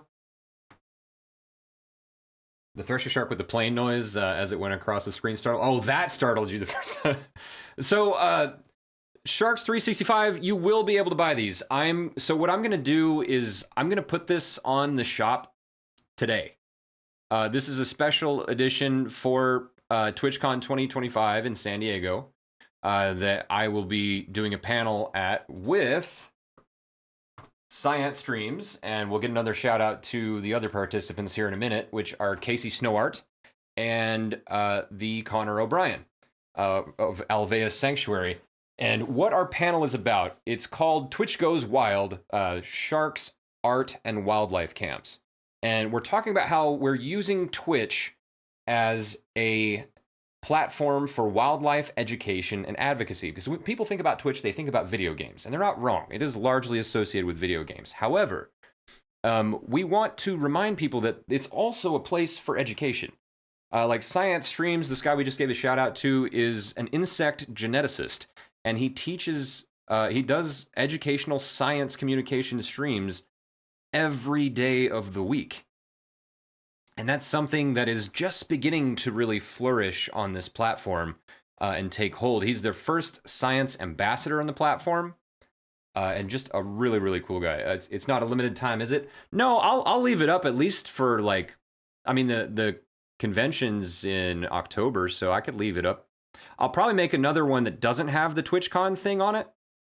But so Sharks, this is what I'm thinking. On the back here, for anybody that subscribes or gifts subscriptions this month, I'll put your name on the back here underneath the part that says TwitchCon 2025. We'll put their usernames, so that way it'll look like a band tour shirt, right? And we can show all the community members that supported during September, and they'll get a little recognition as I'm walking around the con. I think that'll be fun. This is my first time using Twitch. Very cool. Well, I'm glad you chose to come and spend it with us. Thank you so much. So yeah, that's the thought process. But I imagine not everybody's going to want to have all those usernames and stuff on the back, or maybe you want one that's not specific to TwitchCon. So I'll put this one up with all the names when it's done at the end of the month. And then I'll also copy it and make another one that doesn't have the TwitchCon stuff and doesn't have the names for people that don't want that. So we'll have two options. Neil, thank you so much. We have our first gifted sub of September. Let me write it down. I have a list going. Where's my list? So we had Moxie subbed yesterday or the day before. Oh no, right. It's a notepad doc down here. Pew. Hey. What's up? Committing to that, pretty sure it's the link to TwitchCon 2025 for sale. Is it? I googled it quickly and it said it. So just make sure. Just a minute. Breaking news. I googled it very quickly and it says that it is. I don't know. You might need to look into it, but it might just need to be sans TwitchCon. So I just removed that part? Yeah, which. Okay, I'll look into that. Probably better anyway. I don't know if you guys could hear that. That was my wife. So that was me to Monkey from the chat. It won't be able to say TwitchCon 2025 on it for sale. Okay, I'll need to verify that. So I may need to take that off. Because that would make sense, because then it's like saying you're representing Twitch, and this is my brand, not a TwitchCon branded thing. So I can see needing to take that off of there, but I will verify that. Hey Google, set a reminder for 6 p.m. tonight. All right, today at 6 p.m. What's the title? Ask Twitch if I can put TwitchCon on my hoodie. I can only do that once I verify your voice. Verify my voice then, you jerk! Then checking your voice match settings. Hold on. She's testing my patience. Hey Google, set a reminder for 6 p.m. to find out if I can put TwitchCon on my hoodie. Got it. I'll remind you today at 6 p.m. Sometimes you gotta muscle the Google Assistant into submission. Meaning you have to get really close and say things very calmly in your normal speaking voice, because however you said things when you train the AI is how you have to say them whenever you get it to actually do what you're saying. So we had one from Neilf. However, either way, we're going to put you guys' names on the back of the shirt. It's just a question of whether or not it's going to say TwitchCon 2025 San Diego on the back. So I will take this picture and just save that here. Oh, save image as. Okay, desktop.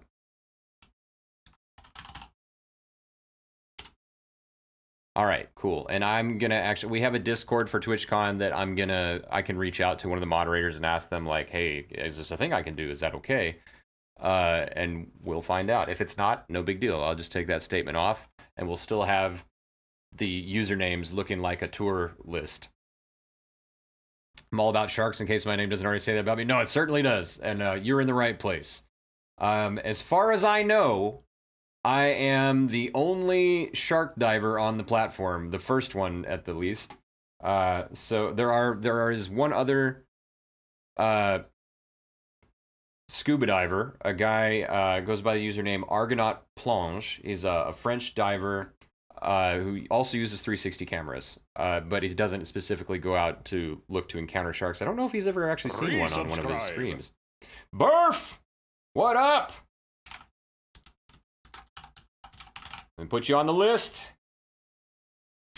That's one for Burf. Thank you, bro. I do appreciate the support so much. Oh, we got a chew started, y'all. Hype train. Let's go.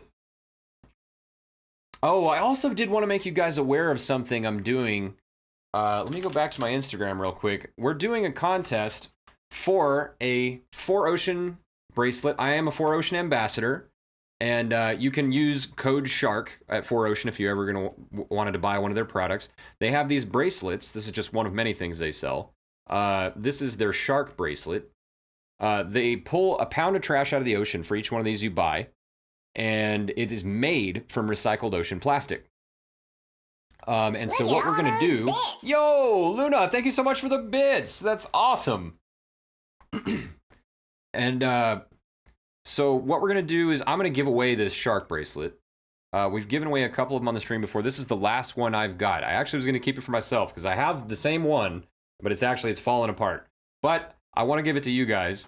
And so what I'm going to do is we're going to have a caption contest. I had a funny picture. Oh, that love Nerduino. Go follow Nerduino if you're not already. This guy's awesome. He's a former NASA scientist and just fantastic streamer. Let's see. Where's the one in question? Yes, here we go. So we're having a caption contest for this photo. This is a sandbar shark that I was talking to Kristian about. And I'll just copy this link here. It's up both on my Instagram and my TikTok. So you can comment on either one. But basically, if you leave comments on these reels with what you think would be the funniest or just most entertaining caption. I'm your target audience. So what I'm going to do is I'm going to pick my favorite top 3 or 4, 3 to 4 or 5 captions for this photo. This is a sandbar shark that tried to eat my 360 camera a couple of times. And the best captions, we will actually vote for them here. So I'll pick like the top 3 to 5, and then we'll go over them here on next Tuesday's stream. And then you guys will vote for which out of those you think is the best. And whoever submitted the best, if you are in chat, the one that, if the person who submitted the one chat votes for, if you are currently watching the stream and in chat at the time, you will win this bracelet. So you'll have to be all right with it will, unfortunately, for this one have to be U.S. only. I can't ship outside the U.S. for that one. But yeah, so if you have to be in the U.S. and you have to be in chat to win. But so either comment on that one or the one on TikTok. I'll get you guys the link for that one too here in a minute. And just your funniest caption. Like, I'm the target audience. I like to laugh. So if you can make me laugh with a comment in that, you're pretty much guaranteed to get in. Here's another great streamer, Siren.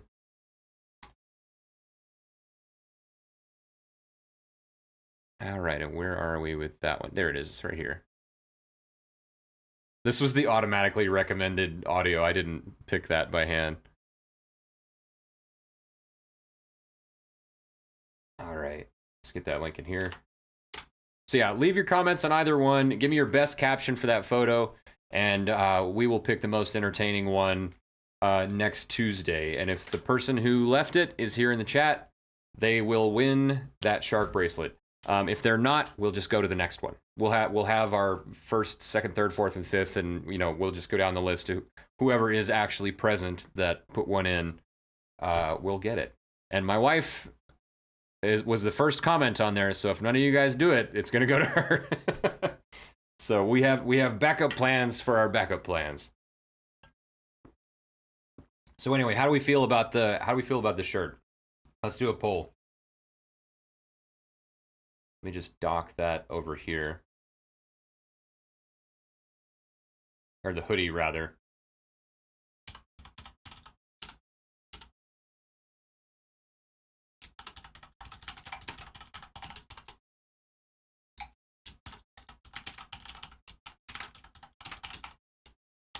So we'll give you a couple options here. Like, one is, looks great, ship it. One would be like,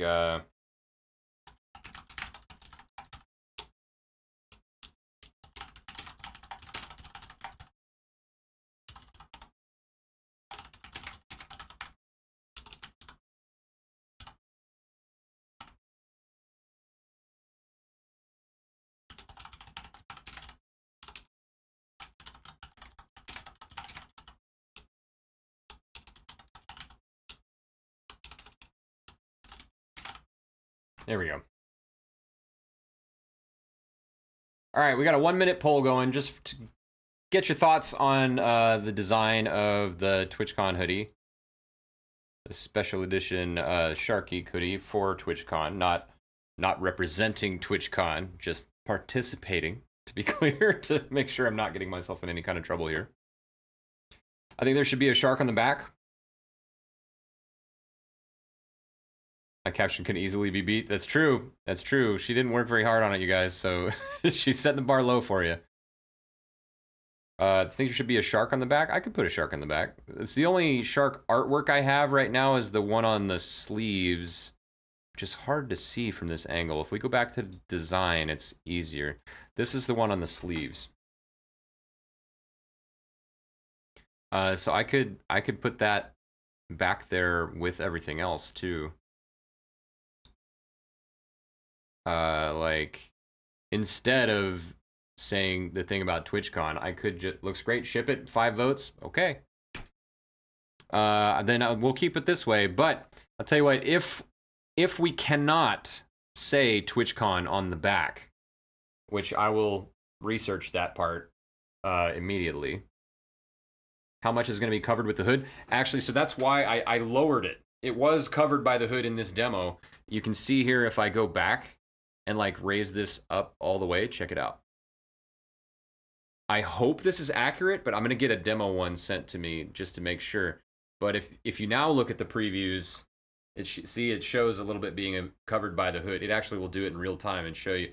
I don't know how accurate this is again, but so just in case, what I did I'll do it for you in just a minute, Big Gamey. One sec. What I did was just lower it until that was more clearly visible, you know? And it's more of an art, not a science. Like, I'm not going to be able to be certain that it's not going to cover anything up. But it looks like right about there, that's not too bunched together, and it's actually showing it just barely escaping the hood, which I'm convinced that'll work out. Because looking at the way they show it in the design, it looks like that ought to be plenty of room to not be covered by the hood. But yeah, if I find out that Twitch is not comfortable with me saying, putting TwitchCon San Diego here on the back, then I'll just replace that with that same shark. We'll just take this guy and drop it there over that instead. How's that sound? Does it still look good? And do that instead? Well, it'll be like here, but you know, the letters won't be there. And then we'd still have like everybody's names. There's plenty of room to put the supporters' names on the back. Make sense? Okay, cool. Yeah.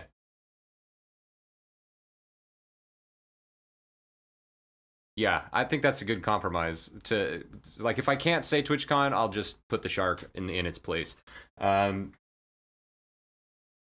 not sure who the right person to reach out to is, but I'll post it to our chat for the panel, and I'm sure someone will be able to answer that.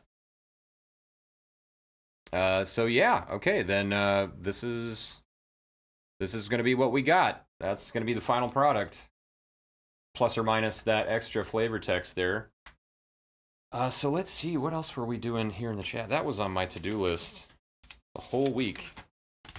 You guys, I've got you for, we're going to be here for another hour and 10 minutes. And then after that, my wife and I are actually going to go see a live show tonight. There's like an old glam metal band that's playing not that far from us.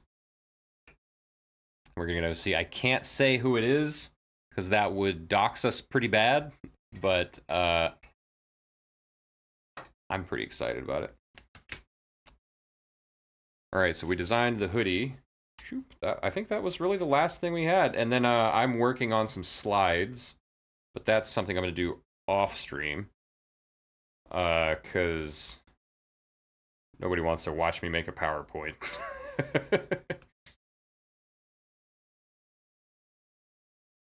I think the Shark G33K and the Shark looks good. Heck yeah. Yeah, thank you for the input, Shark. I appreciate that. Or I guess everybody calls me Shark. I guess you'll be Sharks. If I use this, they'll know. They'll know who we're talking about. Got to differentiate somehow. Oh, that was weird. I think I've got too many pens in here. Stuff's getting stuck. This is my little Shark pen holder, and I'm having a hard time getting anything in there anymore. Oh, for anybody else who is new, we're also doing a thing. I want to show you this little diver flag we got. Hold on.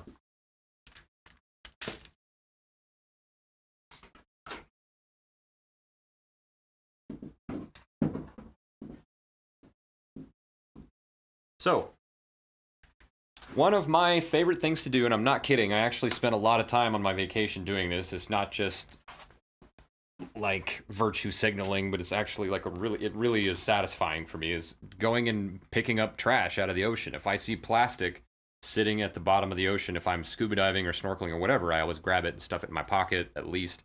And this is an example of such trash I found at the bottom of the ocean. This was a diver flag I found in West Palm Beach, Florida, that was half buried in the sand. It's in great condition, so I have to think somebody just lost this flag when they were scuba diving.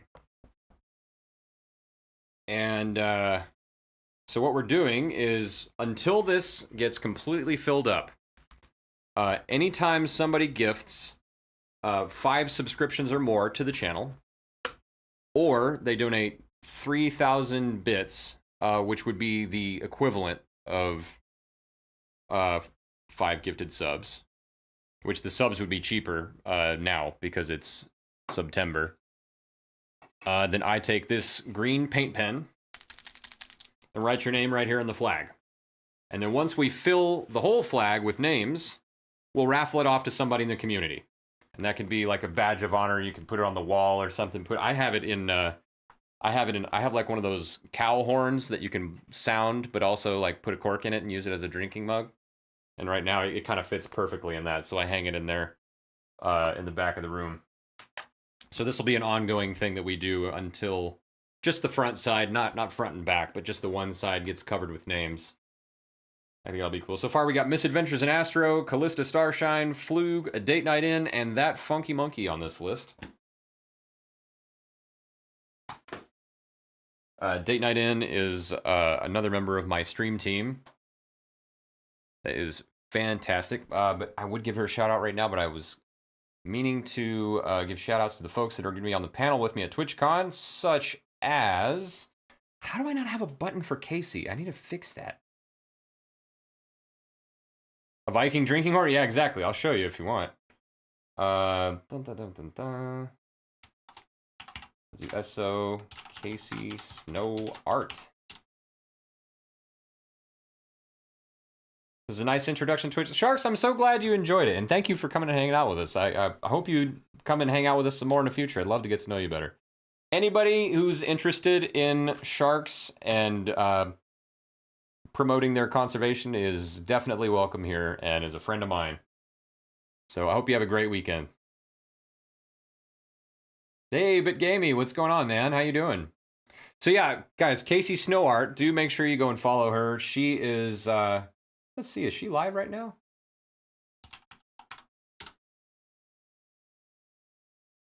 She's not. But she does a lot of really cool art and games around it. Like, she'll do art where she works with other artists in the chat, and they kind of compare notes and things like that. Was just lurking on you? Nice. We're just talking about the panel. So yeah, guys, go follow Casey. I think, personally, my favorite thing that she'll does is, well, it's two. I really like the studies you do, where like you're looking at the biology, the skeletal structure and muscular structure, trying to get like nail the details of the animal, right? But then also the really cool thing I think is the draw me an animal. What is it? The Redeem, right? It's a draw me an animal, not contest, but game, right? Draw me an animal game. So that's such a neat thing to. So the idea, guys, is somebody will redeem this game in the chat, right? Somebody uses their channel points to redeem the draw me an animal. And glad you like those things. Yeah, that's easily one of my favorite things. And this could be, the trick is the person who redeems it gets to pick the animal. And correct me if I'm wrong here, Casey, but this may be an animal that she's never seen or heard of, and she has to draw it. Draw me an animal is a great excuse for me to nerd out about animals on the street, for sure. Yeah. What was the name of that crazy frog? Was that one of them that you had to do? That crazy, like, heavy metal frog looking thing. It was like bearded frog or something. I'm gonna try and find this thing. Nope, that is not, that was not it. I don't know what that is, but that is not the one. The mustache frog. Yeah. Oh, mustache toad. Maybe that's it. Yep, there we go. Was that for Draw Me an Animal? Is that what that was? Either way, it was. We saw it on the stream, and I had never heard of these things, and they look wild. But apparently, the males developed this for competition with other males during their mating season, which is just about one of the most metal things I've seen in nature. That's super cool. I want somebody to make like a thrash metal band called Mustache Toad now, because these guys would make some great t-shirts. Just make them look angry. And those spiky mustaches going. The Goth Frog, yeah, exactly, Sparky. Maybe that should be our next puzzle. How are we doing on the puzzle, by the way? Anybody who's new to the channel, we do puzzles. Actually, thanks to Casey, I found out about this platform. I was using a different one that didn't have as good of features before, but now, if you type !puzzle, it'll give you a link to our current Tangle puzzle. Yeah, I know, right? Keratin on frogs. It's so weird. There we go. Sparky's way ahead of me on this one. already puzzling. Every day I'm puzzling. So this is actually a photo. I like to use random photos I've taken. It could be underwater or otherwise. Sometimes the underwater ones have a little too much blue background to make a good puzzle. We have noped out of 2 puzzles now because there was just too much blue or too much green on the last one with this alligator in the grass. And this one is actually a picture of some goats that I spotted clinging to a cliffside 2 weeks ago in St. Thomas. We were there to do some snorkeling with some sea turtles and stingrays and spotted eagle rays. And as we were just waiting for our taxi, it started raining, and I saw these goats take shelter from the rain under this cliffside, which was pretty neat. So snapped a couple of photos, and this one I thought maybe mixes things up enough with the green and the rock and the goats and everything to not be a totally miserable puzzle, right? So that's what we got going on here. Thankfully, Ella and Sparky haven't just completely annihilated this one overnight, so we actually have some progress yet to be made on it, which is good. But yeah, we have some folks here in the community that are just like crazy on it with the puzzles. I try to stay out of it because I'm one of those people too. I could do this all day, and I could easily just get lost in this. But you know, guys, we got through everything we had to do. It didn't take as long to design that hoodie as I thought it would take, and I really had no other plans for the day. I mean, other than to like, this is usually a co-working session. On Fridays, I will edit footage that I've taken, but I don't really think we have enough time to do anything like that. So we could kind of just kick it today. We could even play a video game if you guys are feeling something like that. Actually, let's do a poll. What do you guys want to do with the rest of the afternoon? We've got an hour left on stream. One thing we haven't done in a while is review viral shark videos on social media and react to that.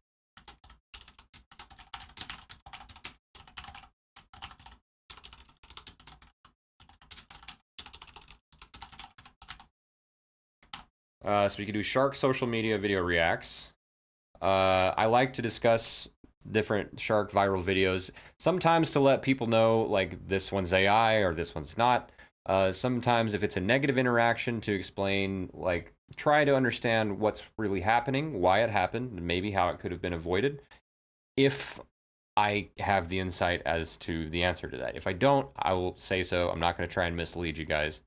If I don't have enough information, you know, it's only if I can see something obviously that like a person did to maybe trigger a predatory instinct or an activity they were doing, or maybe they were, you know, like if you were surfing right next to a seal colony, for example. That's something you should not do to avoid negative encounters with great whites that are hunting those seals.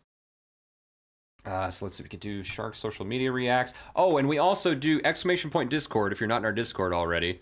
We have a channel in the Discord called Shark Content. If you submit any TikToks, Instagrams, YouTube shorts, long form YouTube videos of, well, let's just keep it to shorts. So YouTube shorts and Instagram and TikToks of sharks, then we will review those whenever I am doing shark social media reacts. That way we can all kind of share the different crazy shark content that we've seen and discuss it from the lens of either science or, you know, just a guy who typically dives with sharks. Now let's see, we could play a game. How about some, I haven't played, I've been really liking Skull and Bones lately, and that was actually how I got started on Twitch, was streaming Skull and Bones when they were doing a partnership with Oceania, where every time you would sink Philippe Lepeste's ship, one of these bosses, they would donate money to Oceania. And speaking of charities, actually, I forgot to mention this, but Casey does a lot of, she does a collaboration with Save the Vaquita, or like vaquita.org or something. Did you already plug that? If you didn't, please do. Have we done a Shark of the Day recently? No, we have not. Certainly not today. I don't even think this week. But guys, the Vaquita porpoise is definitely worth a mention at any time and in any context. We're talking about a tiny little porpoise that, yeah, there we go. Got the porpoise.org plug. Thank you. These things are extremely endangered. I mean, like, to the point that there may actually be single digits of these animals left. And I hope that people don't take that to be discouraged as like it's not worth the effort of trying to save. It absolutely is. Less biodiversity is always a bad thing, and the bigger that animal is, the bigger impact it has on its environment, the more important it is. And this is a very niche animal. It is a cetacean. It's a porpoise. It's definitely worth at least every bit of effort we can put in to try and save it.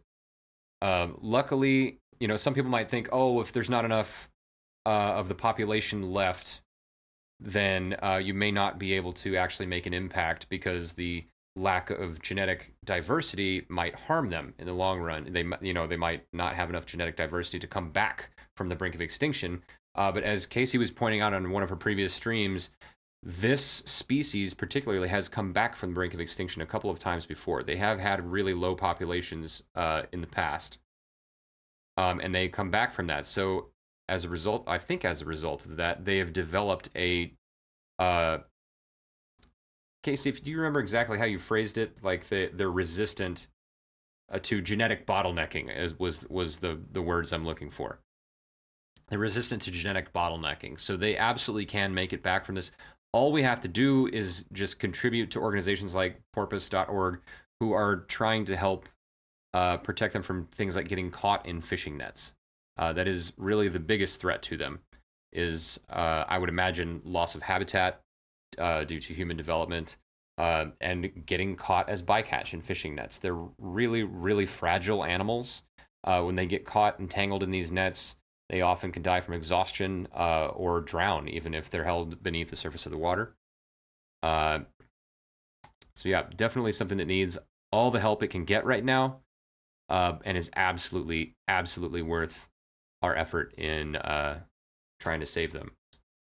Okay, so let's see. Back to the task at hand. Squirrel. Which I've had a button for that. We haven't used it forever. This ADHD moment is brought to you by... It's a squirrel in water skis. See, we squirrel out on stuff sometimes. I'm ADHD as hell. It happens. Happens to the best of us. So we could do Shark Social Media Reacts, Play Skull and Bones. Don't get me started. Let me kid you. Yeah, for sure. It'll happen. It's a good thing to squirrel on, though. I have to admit. We kind of got shorted on music last night, so I'm not opposed to breaking out the guitar or maybe singing a couple of songs tonight. We could do that. Make music an option. That's enough. 3 options is enough. Or we could just puzzle and chat. And I'll actually contribute to the puzzle. I'll help with the puzzle. Or puzzles and chill is our last option. All right. I am going to put this poll up for the next minute. I'm going to run a quick ad that gets rid of the pre-roll ads for everybody. Oh, we're already in the middle of an ad break. Poo. Well, there's your poll. I'm going to go to the restroom real quick, and when we come back, I'll check those results. Or you know what? It's only a minute. I'm just going to wait. We'll see what you guys want to do. Shark Social Media Reacts is in the lead right now with 2 votes. Get your votes in, guys. If we have a tie, I will be the tiebreaker.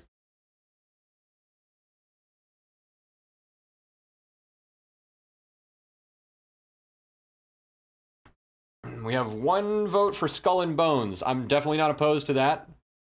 I've really been enjoying that game. They've added a lot to it. I just built a massive ship called a frigate in that game.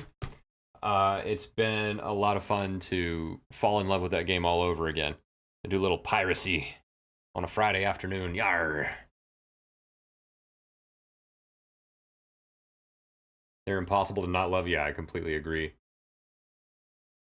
October 25th is Save the Bikini Day. I need to, if I haven't already, I need to put that in my calendar. Let me double check that. I think I did one of the previous times you mentioned it. 2 seconds too late for the poll. What would you have voted for, Luna? Because it looks like Shark Social Media Reacts won. Well, yeah, it wouldn't have been enough to change it anyway. And then we had one for Play Skull and Bones. You would have voted Skull and Bones? That's fair. And then if I voted for that, then we would have tied, so meh. I'm thinking the event will be November 2nd through 8th, though, since I'll be out of town the end of October. Oh, okay. All right. Well, when you know the exact dates for when you're gonna be doing that, let me know, and I'll mark my calendar for that. And if you do anything that you need some help with, I would love to collaborate with you on that. Definitely a worthwhile cause. I would love to support any way I can. I got no money, but I got time. I got lots of that. So it was, you said the actual event is October 25th.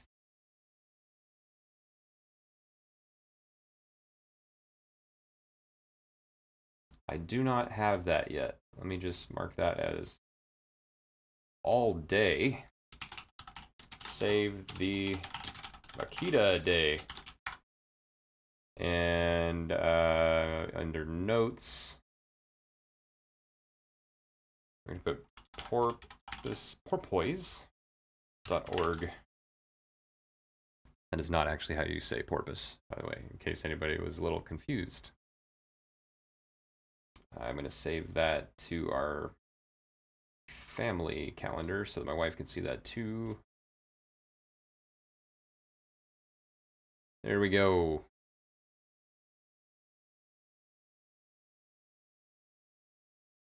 Language, sir? Oh, the ship. Never mind. Wait, what? I'm so confused, Wheels. 25th of October is when they're going over this year's Vaquita survey and all of the... Oh, wow. Okay, and all the local orgs and scientists will be updating everyone about the state of Vaquita. That is great news. Okay, cool. Yeah, well, that one's marked on my calendar. My phone started listening to me for some reason. I didn't say your name. Hush. Got to go to the beach the other night, streamed for about 15 minutes. Oh, man, I'm sad I missed that. Oh, I guess I can stop my virtual camera now because we're not on the call anymore. Let me just shut that down. Streamed for about 15 minutes of it before the light was nil. Got some cool low light pics, though. I love being at the ocean. Yeah, me too. We don't do it often enough. We need to go more. The whole reason we moved to the east coast of Florida was just to be able to go scuba dive more often, but also just the biome here is like it calls to my soul, man. Like when Moana's like, it calls me, like that's me. I cried when I heard that song for the first time. I was like, that's it, I'm moving to Florida. Because I'd already been thinking about it. I need to be near the tropics. I need to be near palm trees and blue water. And I love Texas so much. It's got some really cool biomes. They just don't do it for me. It's not, I've always known that like pecan trees and grassy hills were not really my thing. It's nothing personal, Texas. I said frigate. Oh, ha! I see what you did there. Nice one, Wheels.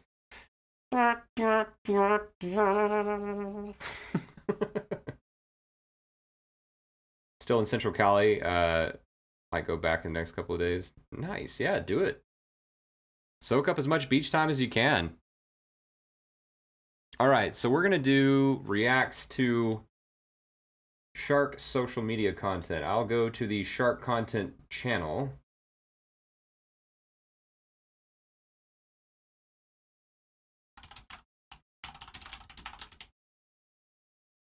It looks like there's just a clip. I don't see any shorts in here that are new. We've gone over most of these, so I can just go. I'll keep it open in case anybody wants to post to the Shark content channel. And I will add it to the queue.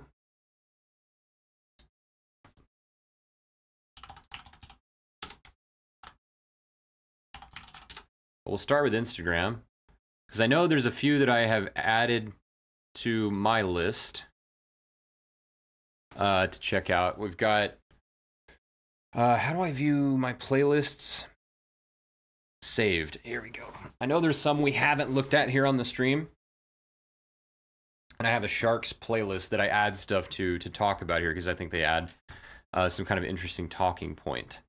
I don't know. We were going up from the bottom the last time, and I don't know where we stopped, actually. There's probably a ways down here.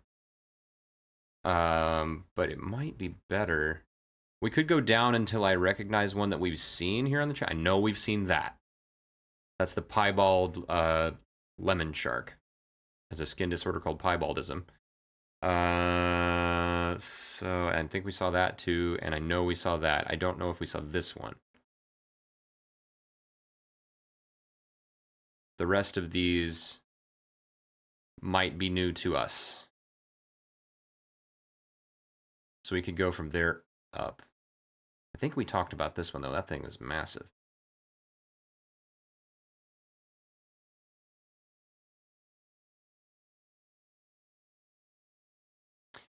Let's start right here. I don't think we watched this one.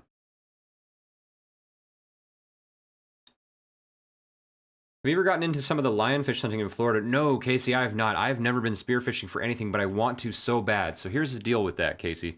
There are classes on like getting comfortable with spearfishing. I want to go take that class. But then after that, all I can find about it is that once a year in some cities, they do lionfish hunting derbies. And there's one in the Treasure Coast that's in Stuart, Florida that I want to participate in. But I need to make some friends who do that regularly and go out there with them and see what it's like. Because I get the idea, it should be pretty easy, but like I don't know if it's just that people don't want to like give away their spots where they find them or what, but people are very secretive about it. So like you use a different kind of spear for lionfish hunting. Lionfish don't have any natural predators here, and their thing is camouflage, right? They camouflage themselves into the reef. So they don't run from you. So you don't need to have those like long Hawaiian spears for that. You can just have like a really, really short spear for this. Like this spear here is probably like maybe 3 feet long. Let me get my fat head out of the way. There you go. This is one of those spears that's got like a frog gigging tip on it, a multiple tipped spear, and you just put your wrist, your hand into that part with the rubber there, and put the rubber strap like right here, and just hold it, and you just let go whenever you want to get it into the animal. And this allows you to, they're hunkered down on the reef, so this shorter spear allows you to get right up to them and make sure that you're super accurate. And because they won't run away from you, in my experience, I've gotten like 2-3 feet away from the lionfish, and they still don't flee. So you can line up your shot right on them and make sure that you get nothing but fish and rock, and you don't damage any coral or sponges or anything in the process. That's a big benefit of having that shorter spear. And then you also have to have something called a zookeeper, because lionfish are covered in neurotoxic spines. Cooking them does break down the poison. So you can literally just take scissors, cut off the spines, and then fillet them. And it's kind of, they don't fillet very cleanly, so you make nuggets out of them. People bread and fry the lionfish nuggets, and it is exquisite. It is a flaky white fish that, you know, I would want to bread it with like some coconut flour, maybe. Cook it in like avocado oil. And then dip it in like either a barbecue sauce or maybe like in Bonaire, I had a mayo that had lime juice in it that was really, really good. Or like a hollandaise sauce with like with a little bit of lime in it to give it like that tropical zing. But yeah, anywhere in the Caribbean, Casey, you can spear lionfish without, like, it's actually, I believe for dive masters who are doing scuba diving tours, they are like, I'm pretty sure required by law in the US to, like, you have to spear them if you see them as a dive master on your trip. So they'll take a spear with them. At least one of the dive masters that was at my scuba school in Texas said something along those lines back in 2017. I don't want to misquote them, but I've slept since then, so I don't remember exactly what it is. But it might just be that like the scuba school requires you to keep your license, you have to spear them, or it could be like actual state or federal laws Let's look it up.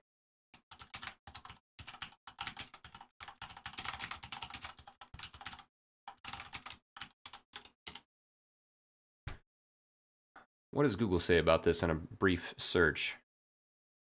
In the US, dive masters are not legally required to spear lionfish, but they are often encouraged to participate in removal efforts. I may have heard wrong, or maybe it's a Texas thing. Because it was the instructor that was telling me about this was talking about diving at the Texas Flower Gardens, which is out in the Gulf of Mexico.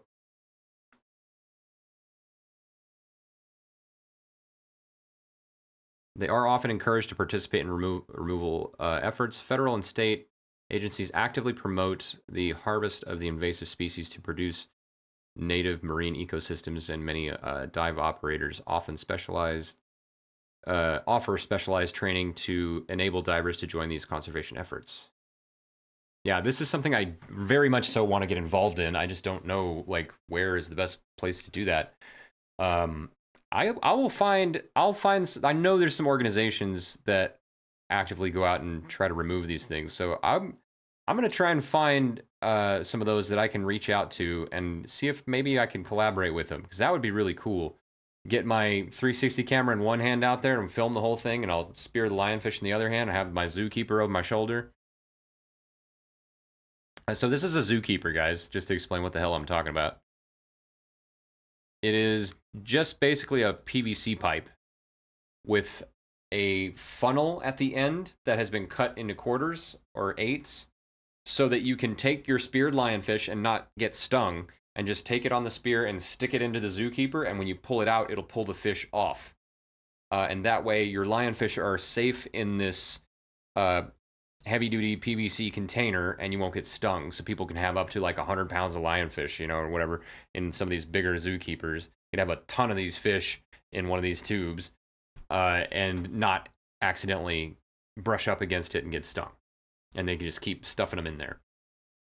So yeah, aside from the hardware of it, I'm very excited about the idea of trying to do this and getting involved with it, because lionfish are absolutely decimating the reefs, not just here in Florida, but all over the Caribbean. They don't have any natural predators, and they just eat up all the small fish on the reefs. So they really dramatically reduce the biodiversity on any reef that they've taken a hold in, and they reproduce like crazy. Like one female can have up to 80,000 babies in one go.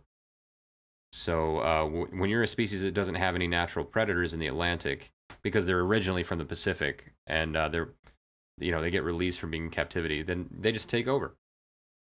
And that is unfortunately what's happening. So they say in the Caribbean, eat it to beat it. Luckily, they are delicious and fairly easy to prepare. So people are encouraged to catch them and cook them at every opportunity. So if I go to shopping, how much do these things cost? Oh my God, that one's $234. Y'all, we might have to do a fundraiser for this if I do end up connecting with some folks. Hey, Zookeeper could be a sponsor. I'm going to reach out to those folks. Hold on, let me get my sheets, my Google Sheets list for potential partners. Yeah, Zookeeper. Lionfish container. That needs to be on the list for sure. And then a company that makes lionfish spears. I'll find one of those and reach out to them. But honestly, anybody, even if just like scuba.com wanted to sponsor me and help me get some of that stuff I need to go out and spear some lionfish, I think that would be a really, really cool thing to include in the channel here. It would certainly give us opportunities to go out and get more content, go out and do more education, like teach the viewers about this problem and show them firsthand what people are doing to combat it. That's a really exciting idea. Thank you so much for bringing up lionfish, Casey. I would not have connected those dots and thought about any of that stuff if you hadn't. That's a really good idea. I do say so myself. We're gonna have to do some of that, I'll tell you what. Oh my god, somebody slapped a fish on the screen. Lady Tessa, thank you so much for the 100 bits and the fish sticker. I actually have some of those that I've designed myself, including a text-to-speech of my little metal shark. This guy that uses my voice. And if this little meter up here that says sticker party gets full, then we get 60 seconds of people being able to slap all the stickers with wild abandon for a full minute. So that's how that works. Let's see. Do any U.S. states require dive guides to spear lionfish? No. However, some restricted areas do require special permits and training for lionfish removal. I bet it's a thing that Texas requires for the flower gardens.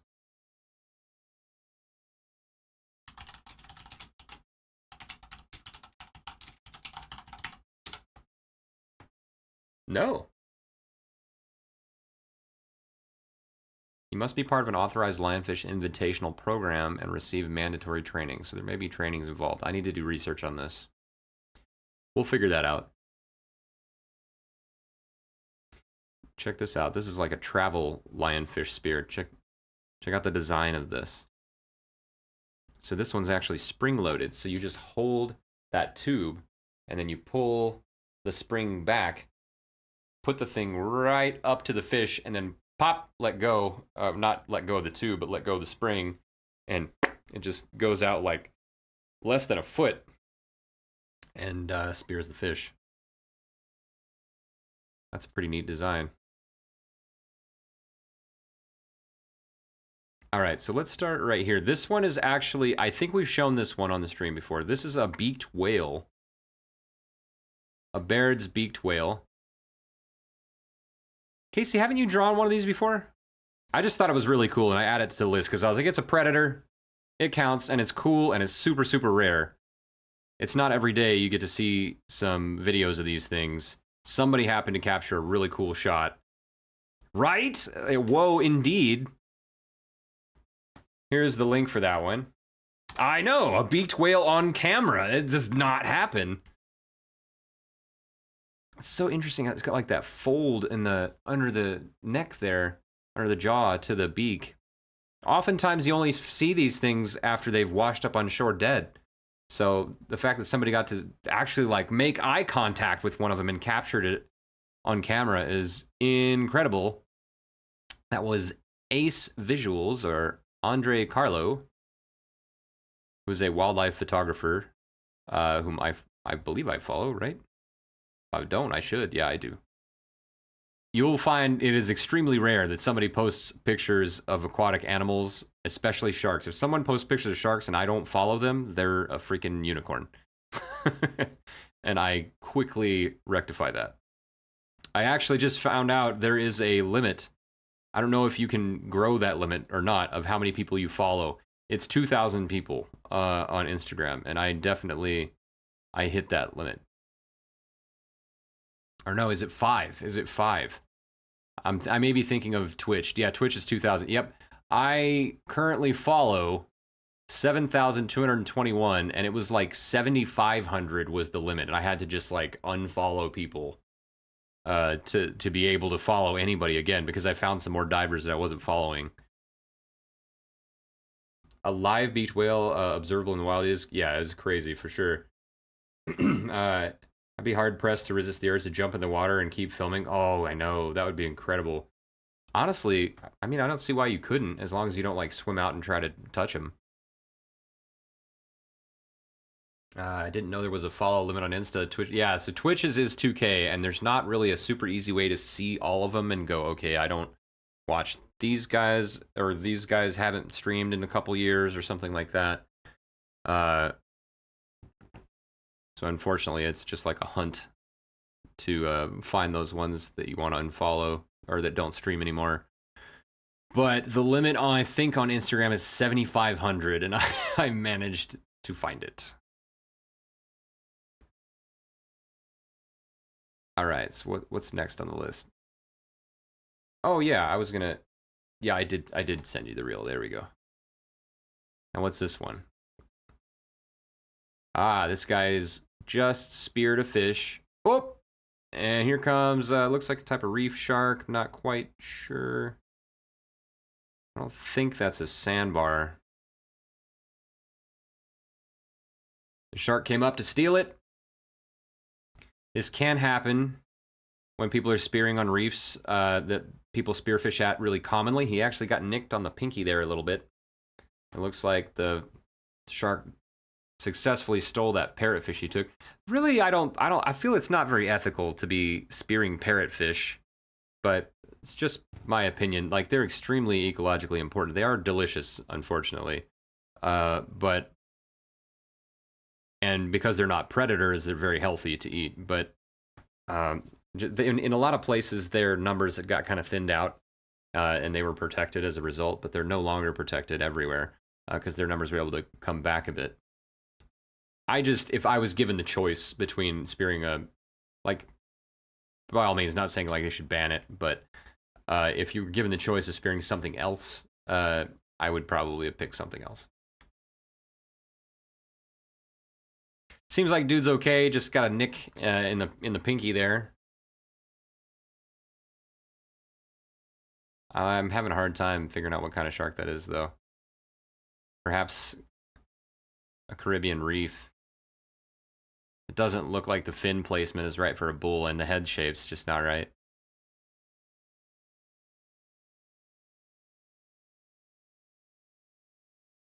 Did he say in the hashtags here? No, doesn't look like it.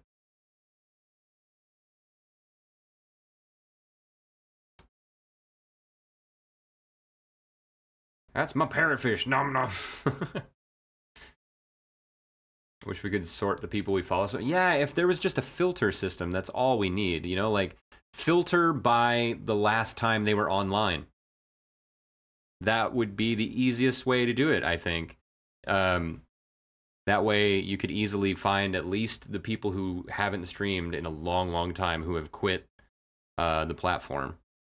If nothing else, I think that would be really handy.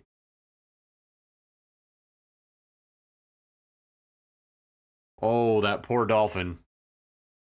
Okay, this is actually orcas predating dolphins, y'all, so I'm sorry in advance if you're a big dolphin fan. Orcas are vicious, and nature is metal, and there's actually a nature account called Nature is Metal on Instagram, and there's a reason they often have content of orcas. Look at that albino orca!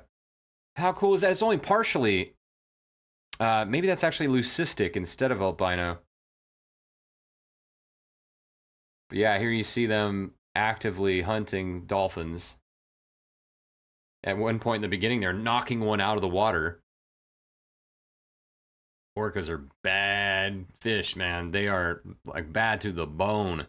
Like this guy even said the same thing over here. He goes, "Damn it, what's going on with orcas being the baddest everywhere?" they really are. They are merciless. Which is why, like, would I swim with one if I saw them? Would I try to enjoy the moment if one like approached, or would I get out of the boat? Yeah, I'd probably sit there and just try to hang out with them. But would I soil my wetsuit at the same time? Probably. I'm not gonna lie, I would be scared out of my mind if I was approached by a whole pod of orcas, just because I know that they could absolutely rip me apart if they wanted to. I don't think anybody ever has had that happen in the wild, only in captivity, which doesn't surprise me. But still, just knowing what they're capable of is kind of nerve-wracking.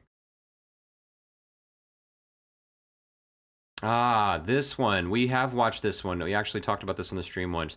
This is a small juvenile great white that got lost and swam into a lake that was really close to the open ocean. It's a brackish water lake in Australia. In Conjola, Australia, in August of 2024. As you can see, it's trailing something small and white right behind it. You can barely see it here. There by my cursor there. Here, let's grab my camera and do this number. I'll be the pointer. There we go. There's white thing. Trails off down here. There it goes. That is actually a fishing lure. So it on its left pectoral fin, it happened to swim past somebody's fishing hook, ripped it off, and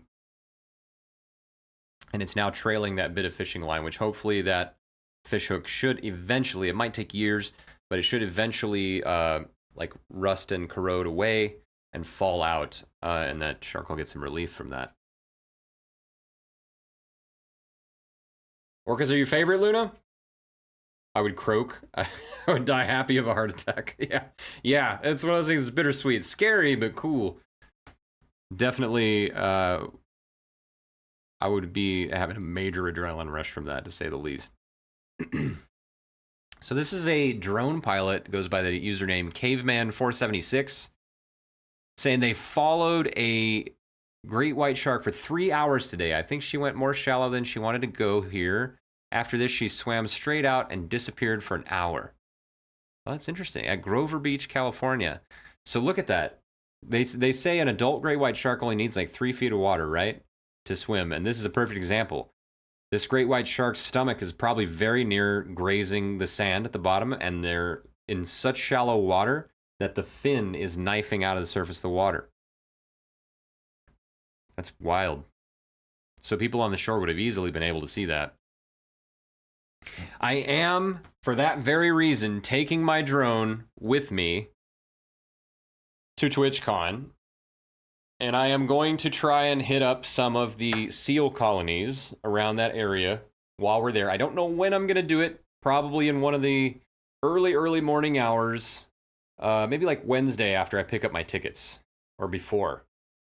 I'm going to take my drone out there and try to capture some great whites. Around that time of year, they call it Sharktober because it's really active in California, but it's active because most of them migrate north to follow the seal colonies that go north about that time. So if I do see any, they will be individuals that have decided to stay behind and hunt for other food, or they will be just the stragglers that were a little late to migrate.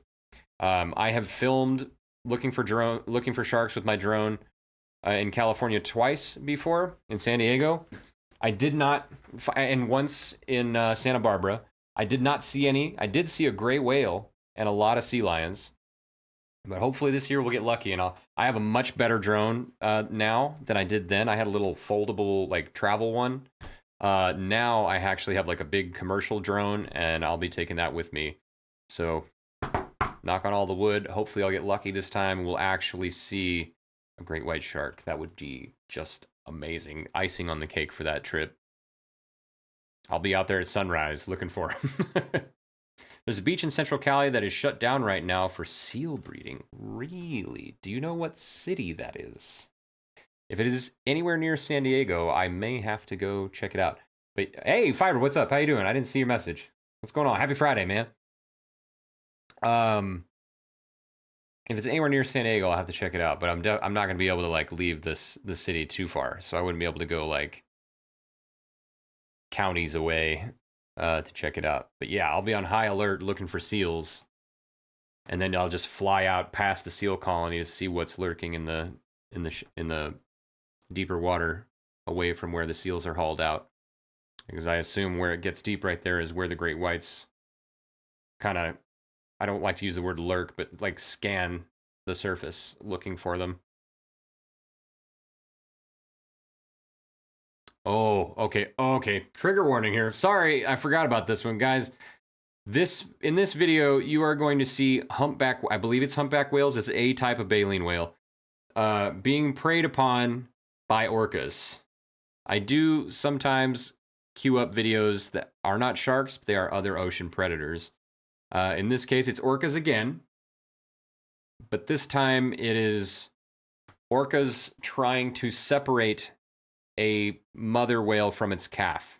I don't know if they succeed, but I do know they hit the calf pretty hard in this video. So you may actually see orcas successfully prey on a whale calf in this video. So if that is something you don't want to see, I would say avert your eyes for about the next minute or two. Sorry, I didn't think about that. I didn't know that was what this video was, but there you go. For better or worse, that's what this is. So brace yourself. This is going to be intense. Oof. Hmm. Yeah, no, I think they got that one. I don't think that one is going to get away.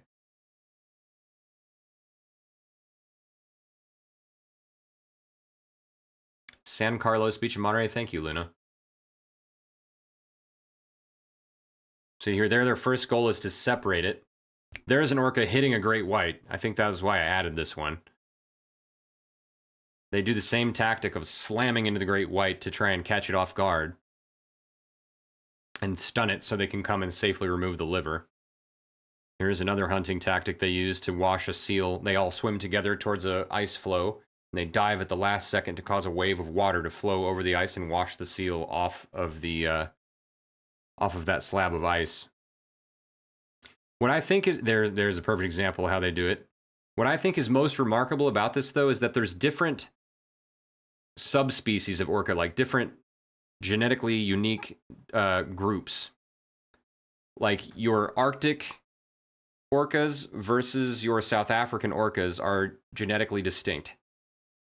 And they not only do they use different unique languages and dialects, like one might use more clicks and pops while another one uses like high-pitched squeals, right, for different things, but they've also developed different hunting techniques that they pass on from generation to generation. So like they teach their calves to, say, hit a great white from below. They actually recently observed the great whites in South Africa teaching the other great whites, like port and starboard, teaching other orcas to do that hunting tactic where they attack the great whites when they're least expecting it.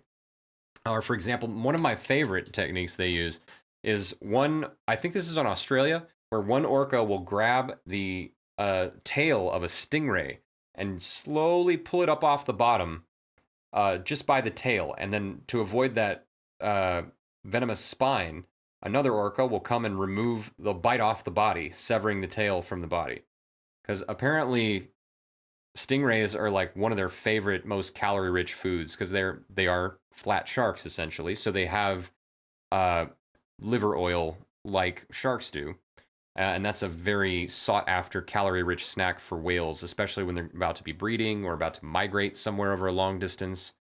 So they apparently really, really like to go after stingrays for that reason. False killer whales are smaller and cute. I have seen false killer whales, not in person. But yeah, they're a really neat-looking species. I think they're kind of like more scary-looking, honestly. Like, look at those teeth, man. That's intimidating. But yeah, false killer whales are pretty neat. Oh, let me pull that up over here. This is what they look like. You can kind of imagine the similarities with the black and white killer whales. They're almost like halfway between dolphin and whale, I think. Just in appearance. I don't mean they're like actually genetically. I don't know that. I don't know anything about that. That's not a shark, so I don't know it.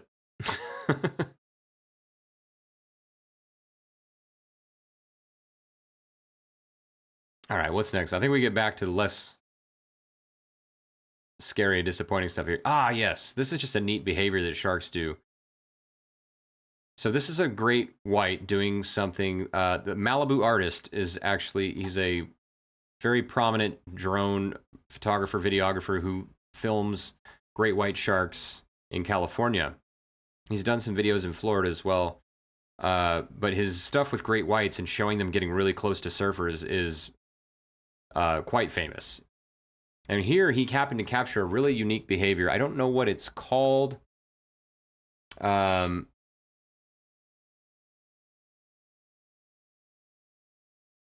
Somebody said he's obviously doing the whip and the nay-nay. What did this guy say? Essentially what they're doing is they have either parasites in their gills, like copepods that have attached themselves, or they may have bits of food. Like let's say they just ate some fish, and those are like fish scales, the little white flakes that you see coming out. Some bits of the food may have gotten stuck in the gills, and we know they need as much clearance off of the gills, like they need to keep them free so they can absorb as much oxygen as possible. Great white sharks have big gills because they're active hunters, they're very active animals, and they need as much oxygen in their blood as possible, which is why their gills are so big, allowing them to absorb as much oxygen as they can out of the water. And so they have to clear their gills of debris and parasites, and they do that by shaking their head. It looks like a roar. They'll open their mouth really wide and then shake their head.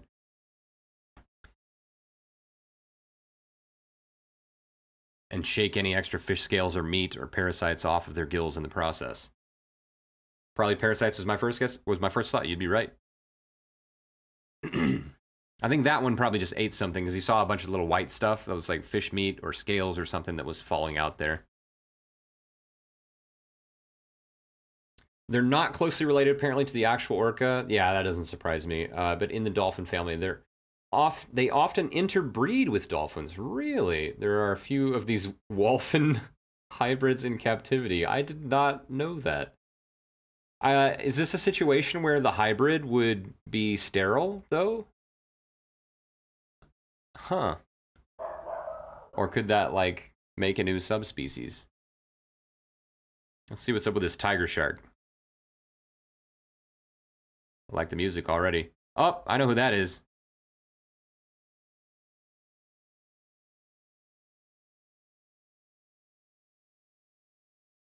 Is that who I think it is? Let's go check his account. No, Shane Weiss. Different guy.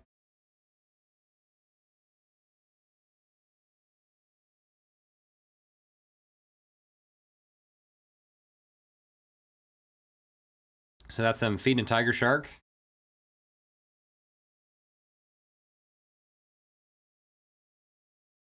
Meet Sapphire, it says, the newest tiger shark in town, named by Nicky Sharks, who actually is the guy who runs the group Gung Ho Divers, which is the next. If we meet this sub goal of 60 down here, we're 9 away. If we meet this sub goal of 60, I'm going to go diving with them, with Gung Ho Divers, and film it for you guys. They do drift dives out here out of Florida. Here is, let's see what the most recent video of theirs is, or at least that's a pinned one. This would be the most recent here. Now, I doubt this was filmed in Florida. This was probably Tiger Beach.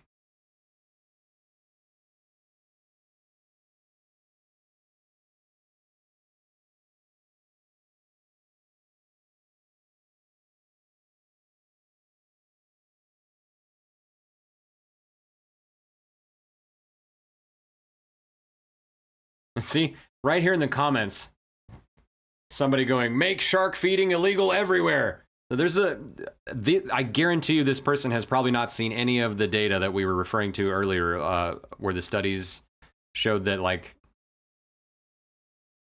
what was the term again? The the species that exhibit site fidelity are the ones that are affected by this sort of thing, and others are not. I guarantee you this person probably has no idea about that. I know this guy who responded to him. It's Josh Schellenberg. He's an excellent shark photographer, and he sells his prints usually at SharkCon in Tampa in the summer. So he said to that guy, give me one factual research-based reason why it should be done. Not your opinion, but a scientific-based reason why. And if you don't like it, why do you follow me? That's a great question.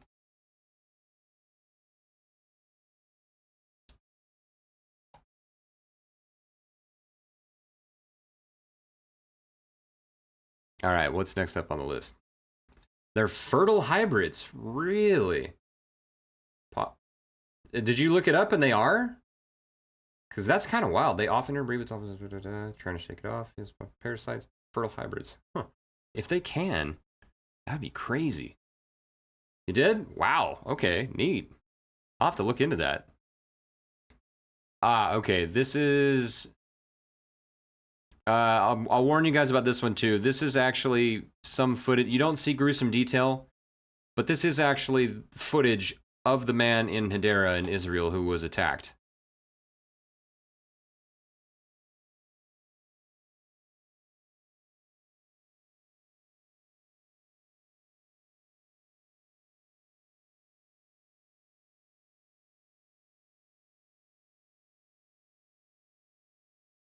This was in April 2025. There were multiple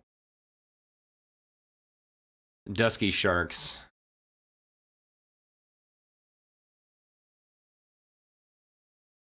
Yeah, that's probably all of that we should watch. I don't know if it gets any worse than that. I don't want to get too gruesome with it here, but my heart goes out to the family that survived him. That guy didn't make it. We've gone over that incident a few times. I think you guys know the deal. It was just a very unfortunate collection of factors. Actually, Kristian did a whole episode about that on his Shark Bytes YouTube channel.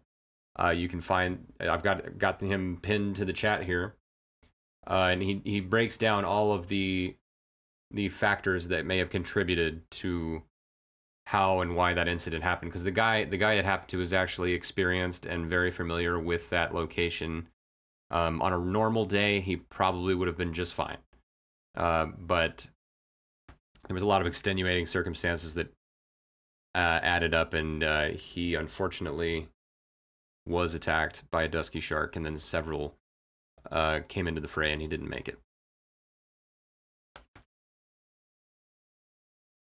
So, this next video is kind of bittersweet because it came from a shark fisherman in Alabama. I hate to see people catching and killing large sharks.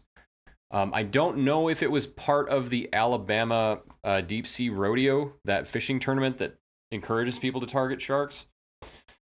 But supposedly this one guy caught, but it's kind of cool because I didn't know bull sharks could get this big. Honestly, this is the biggest bull shark I've ever seen. This guy caught supposedly a 560-pound bull shark, which is just absolutely insanely big. Look at this thing. Like, the tail is turned back and laying on the deck. That's not actually that shark's jaws. These are actually, you can tell by the curvature of the teeth that those are tiger shark teeth. So this would have been probably I bet was during the fishing tournament. Apex Shark. No, okay, so this guy's just a shark fishing charter captain. So this guy's just one of those fishermen that wants to watch the world burn, I guess.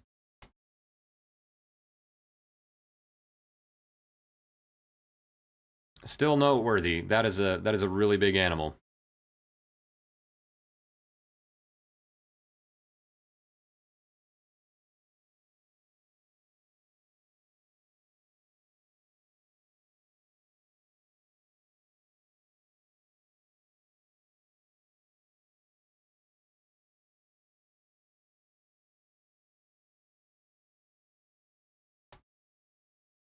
That is a lot of bull shark. Just massive.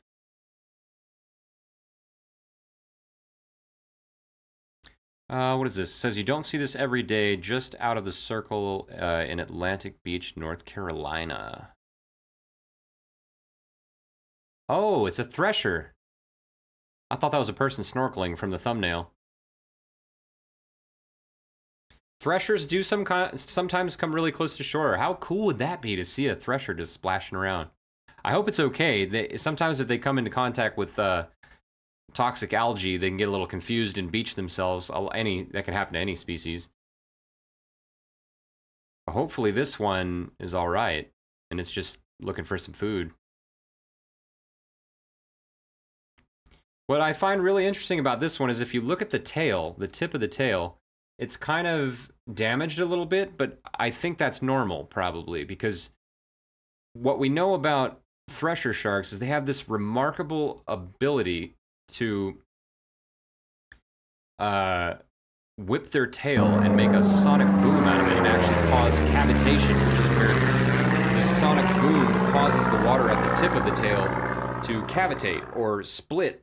It heats it up so much that it breaks it back into the hydrogen and oxygen molecules and creates an air bubble and a little flash of light if you have a camera fast enough to capture it. So they actually like burn the water molecules into gas, which is crazy.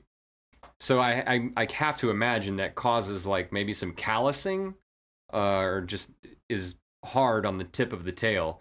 Granted, these sharks have a remarkable ability to heal. Sharks heal very, very quickly. which I think that's kind of a prerequisite to living in the ocean. Because, you know, you just have that salty water constantly and sand and stuff constantly rubbing up against your skin. But yeah, you can see there's kind of like damage at the tip of the tail, which I bet is from hunting. I would have to think it is, right? Fascinating.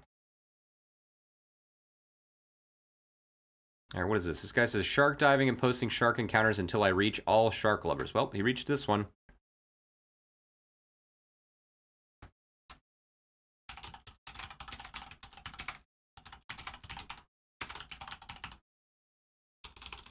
I always do that. I try to type a colon to type out an emote, and Twitch has got me programmed to do that, man. Really? No, I'm not going to do that. I'm just going to do this and then go emoji raised so I can actually search. Yeah, there we go. Boop.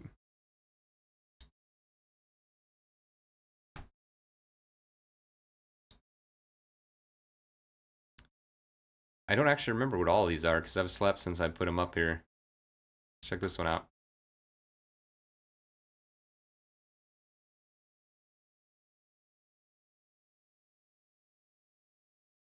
Suppose we don't really need the music in the background anymore because now we've actually got sound with all these videos.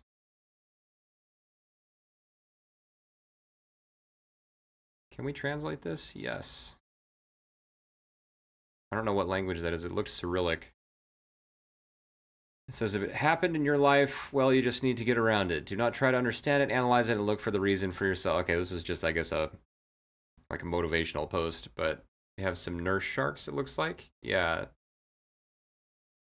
And a black tip reef shark. Looked like they had a fun snorkel there. Oh, I didn't give it a like. How rude of me. Let's do that. What do we got here? Okay, we have what looks like a bait box that's anchored to something with a buoy on the other side, so it's just suspended there in the water. And what I believe are Caribbean reef sharks going bonkers on it. Look at this. This is why typically divers don't feed Caribbean reef sharks. Because like I said, from species to species, some of them can get a little rowdy.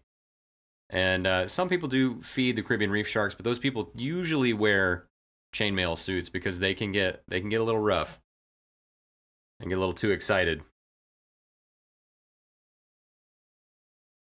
Did they mention what kind of anything about the species or anything? No, they did not.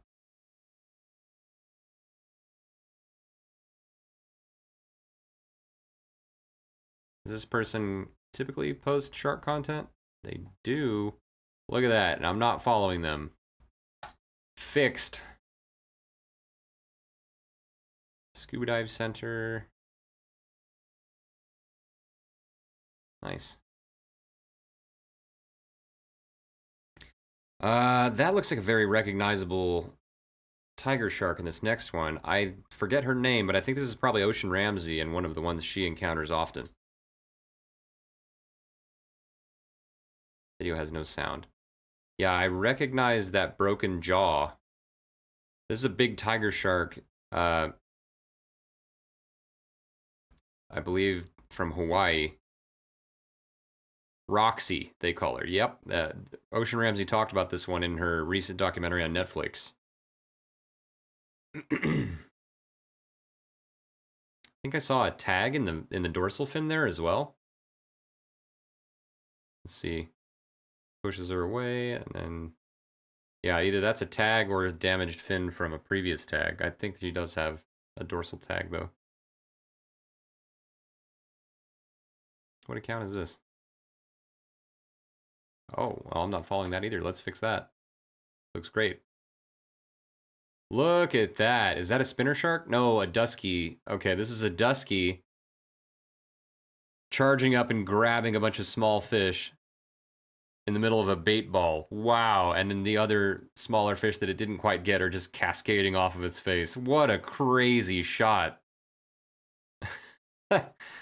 Man, this must have been one of those situations where you just hold it down and it's got such a fast shutter speed, you're just rapid firing photos. That is so cool.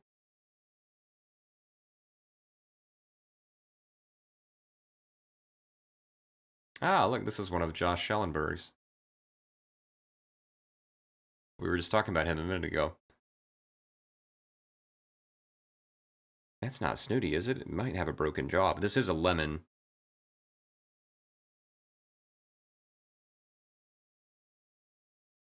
It's a great photo. Oh, look at these humpback whales. Here we go. A little wholesome whale video to make up for that one where we watched the orca attacking the baby. Can you imagine?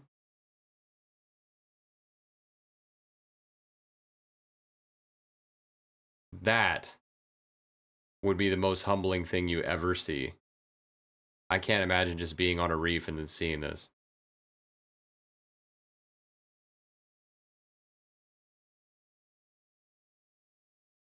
That's amazing. All right, what's next up on our queue? Looks like a couple of tiger sharks. This is David R Studios. There's a notification for Captain. Yep, I know.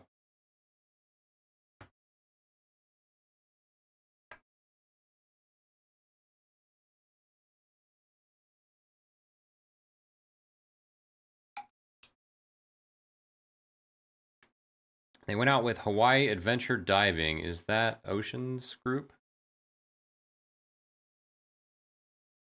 I honestly don't know.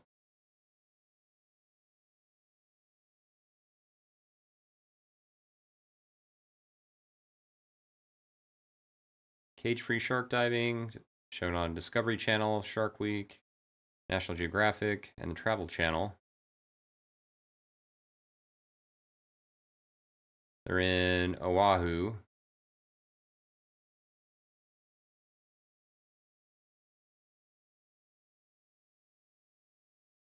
I know her organization is called One Ocean. I don't know if this is the one she works with.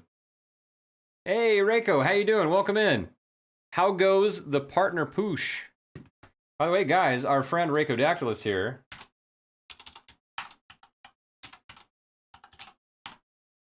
Whom we rated just the other day, is in the middle of a partner push, so do go give him a follow and help out. You gotta have 2 full months of over 70 viewers average for that. Is very, very tough. So every lurk helps a great deal, y'all. It's a pushing up a few average viewers this week, which is super neat. Nice, nice. Happy to hear it, man. How's your Friday going? Got any fun plans for the weekend? My wife and I are actually going to go try to see this old school glam metal band that's going to be playing at a bar tonight. I'm excited about that. I can't drop the name though because it would dox us quite accurately. We are just right now. We had an interview with Kristian Parton, who's a shark scientist, that was recently featured on Shark Week this year. And now we're just kind of winding down. I usually wrap up the stream right about now on Fridays. We go from 2 to 5 Eastern. And we were doing, the community voted on spending the last hour of the day reviewing some social media reels that I've set aside of sharks. And I have a channel in the Discord for it as well. If anybody ever wants to come and post some crazy shark content you've seen on social media, you can come and post that in the Shark Content channel on Discord, !Discord if you're not in there. And we will check them out whenever we make the rounds again and go through this list. But I think we'll leave it there for now. And so we'll pick up next time on this one with the orange grading. Oh, this is one of a manta underneath an oil rig. Yeah. That's going to be cool. I'll see if I can remember that. And we didn't get around to TikTok, so that's plenty more where that came from.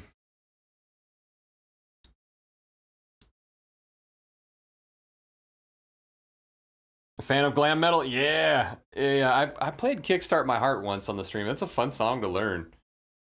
I got to see Alice Cooper live back in the 8th grade. Best show I've been to in my life so far. Dude, I saw Alice Cooper. He did a tour with Rob Zombie in, what year was that? Like 2011, I want to say? Maybe 2010? And I saw him at the Nokia Theater at the time, it was called, in Dallas. And it was a great show. The theatrics are just amazing. So it made such an impression on me that there was a guy who does a really good tribute of him, and he was going up and down the eastern coast of Florida. And last Halloween, some point in October, we got to see him come to one of our favorite venues here, because my wife had never really gotten into Alice Cooper, but I showed her some of the music, and she was like, "Oh yeah, this is awesome. Let's go see it." And I was selling her on the theatrics of it all.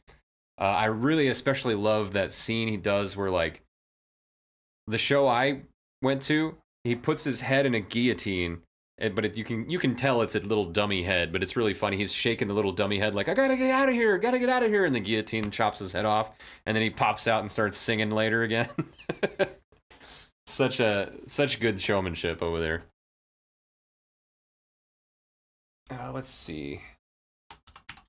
I did want to give another shout out to the Connor O'Brien, if I'm spelling that right. Yes, I did. Okay, so guys, this is the last but not least member of the panel I'm doing at TwitchCon this year on wildlife education and conservation promotion on Twitch. His name is the Connor O'Brien. Do go share the love over there as well. He is a big part of the Alveus Sanctuary, and he's going to be talking about how he has used wildlife cameras to change the game for conservation advocacy on Twitch. I'm really intrigued to see that, because I'd really personally like to see if it would be possible to do something similar to what they do with wildlife cameras, but underwater, or at least find out what you would be getting into if you were going to do that. Have like a constant wildlife camera underwater. Some places do that, but I don't know, like, how expensive is it? What kind of maintenance do you have to do on it? How often would you have to take it out and maintain it, or replace parts on it? Things like that. Logistically, what hardware do you need, and how much does it cost to keep it running all the time? Like, maybe we could have a long-term, down-the-road goal of setting up one of these and making it a repeatable thing we could do, or partner with some organization that wants to help do it. Or we could have, like, cameras underneath the docks of, like, certain fishing piers or something in Florida. I think that'd be really neat to see, like, the nurse sharks and bull sharks coming and cruising under those areas, So yeah, give Connor O'Brien some love too. You can see him at our panel, Twitch Goes Wild, at TwitchCon on Sunday, October 19th at 3:30 p.m., I believe. Which I believe is 3:30 p.m. Pacific time, if I'm not mistaken.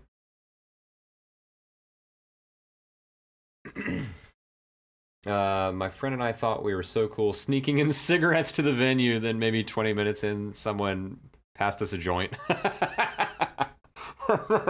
That's hilarious. You're like, well, I guess I don't need these. That's so funny.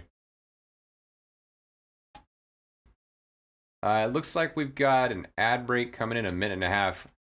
I'm going to go ahead and use this time, guys. It is 5 o'clock, and like I said, we're going to go see a glam metal show. I'm going to go ahead and get out of here so we can get some food before that happens. But I think... yeah, I didn't have any other tabs open.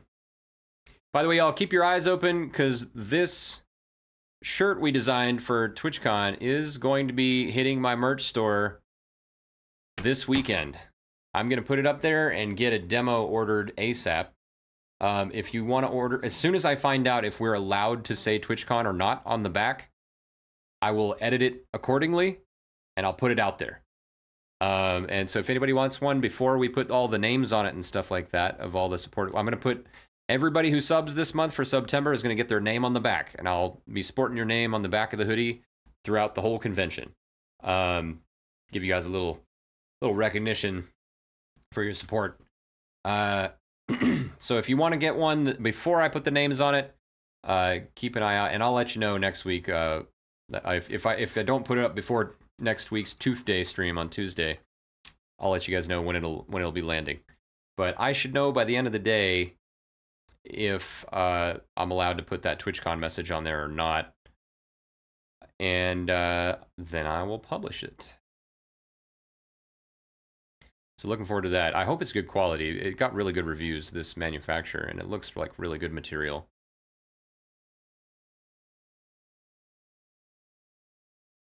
I'm kind of excited about it. I need a good hoodie. I use the same. I have one from a brewery in Texas called Siren Rock Brewing. It's really good. They're over in like Forney, or yeah, I think Forney, Texas. And I need to mix it. I need to cycle out some other ones. Let me have a look-see at just who is live today.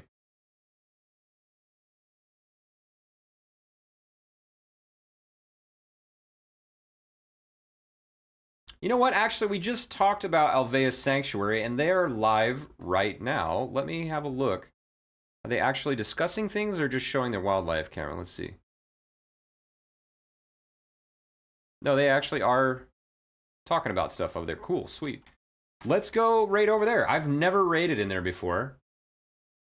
Let's go check out their wildlife cam situation. They have cameras set up around the sanctuary. They have a little plug-in where you can read more about the animals they have. And we can kind of keep it in the science and wildlife conservation thread there. That's a fun idea.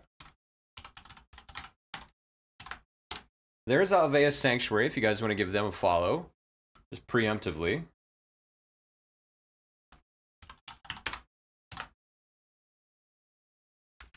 It's a good quality one, Luna? Nice. Yeah, there were 3 different manufacturers of zippered ones, and I wasn't sure which one to go for. But this one got really good reviews, and people actually posted examples of the printing, and I really like the way it looks. So hopefully it's going to be a good one. I have a good feeling about it.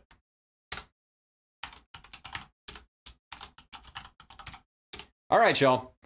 There's your raid calls. We're going to go raid out to Alveus Sanctuary, see what they're up to, and go meet a new channel that we haven't been exposed to yet here. And I've lurked a little bit over there, but I haven't really gotten to know them yet. I'm excited for that. So here are your raid messages. No, thank you for coming and supporting the channel, Science. Can we give you a shout out? Can I do that? Will it let me in the time we have left? No? Damn. Well, I think we did earlier. Maybe not. I don't know. I'm questioning everything. All right, you got your raid calls up there. One if you're subbed, one if you're not. Grab that, copy paste. And I'll see you guys on Tooth Day for some Shark Science news. Thank you everybody for coming by. Luna, Reiko, Wheels, Science. Anybody else I'm not seeing right now? Thank you so much for coming by. This was a great time. I'm really, really glad we finally made time to have our interview with Kristian. That was a lot of fun. And we got to meet some new names too. Always a pleasure.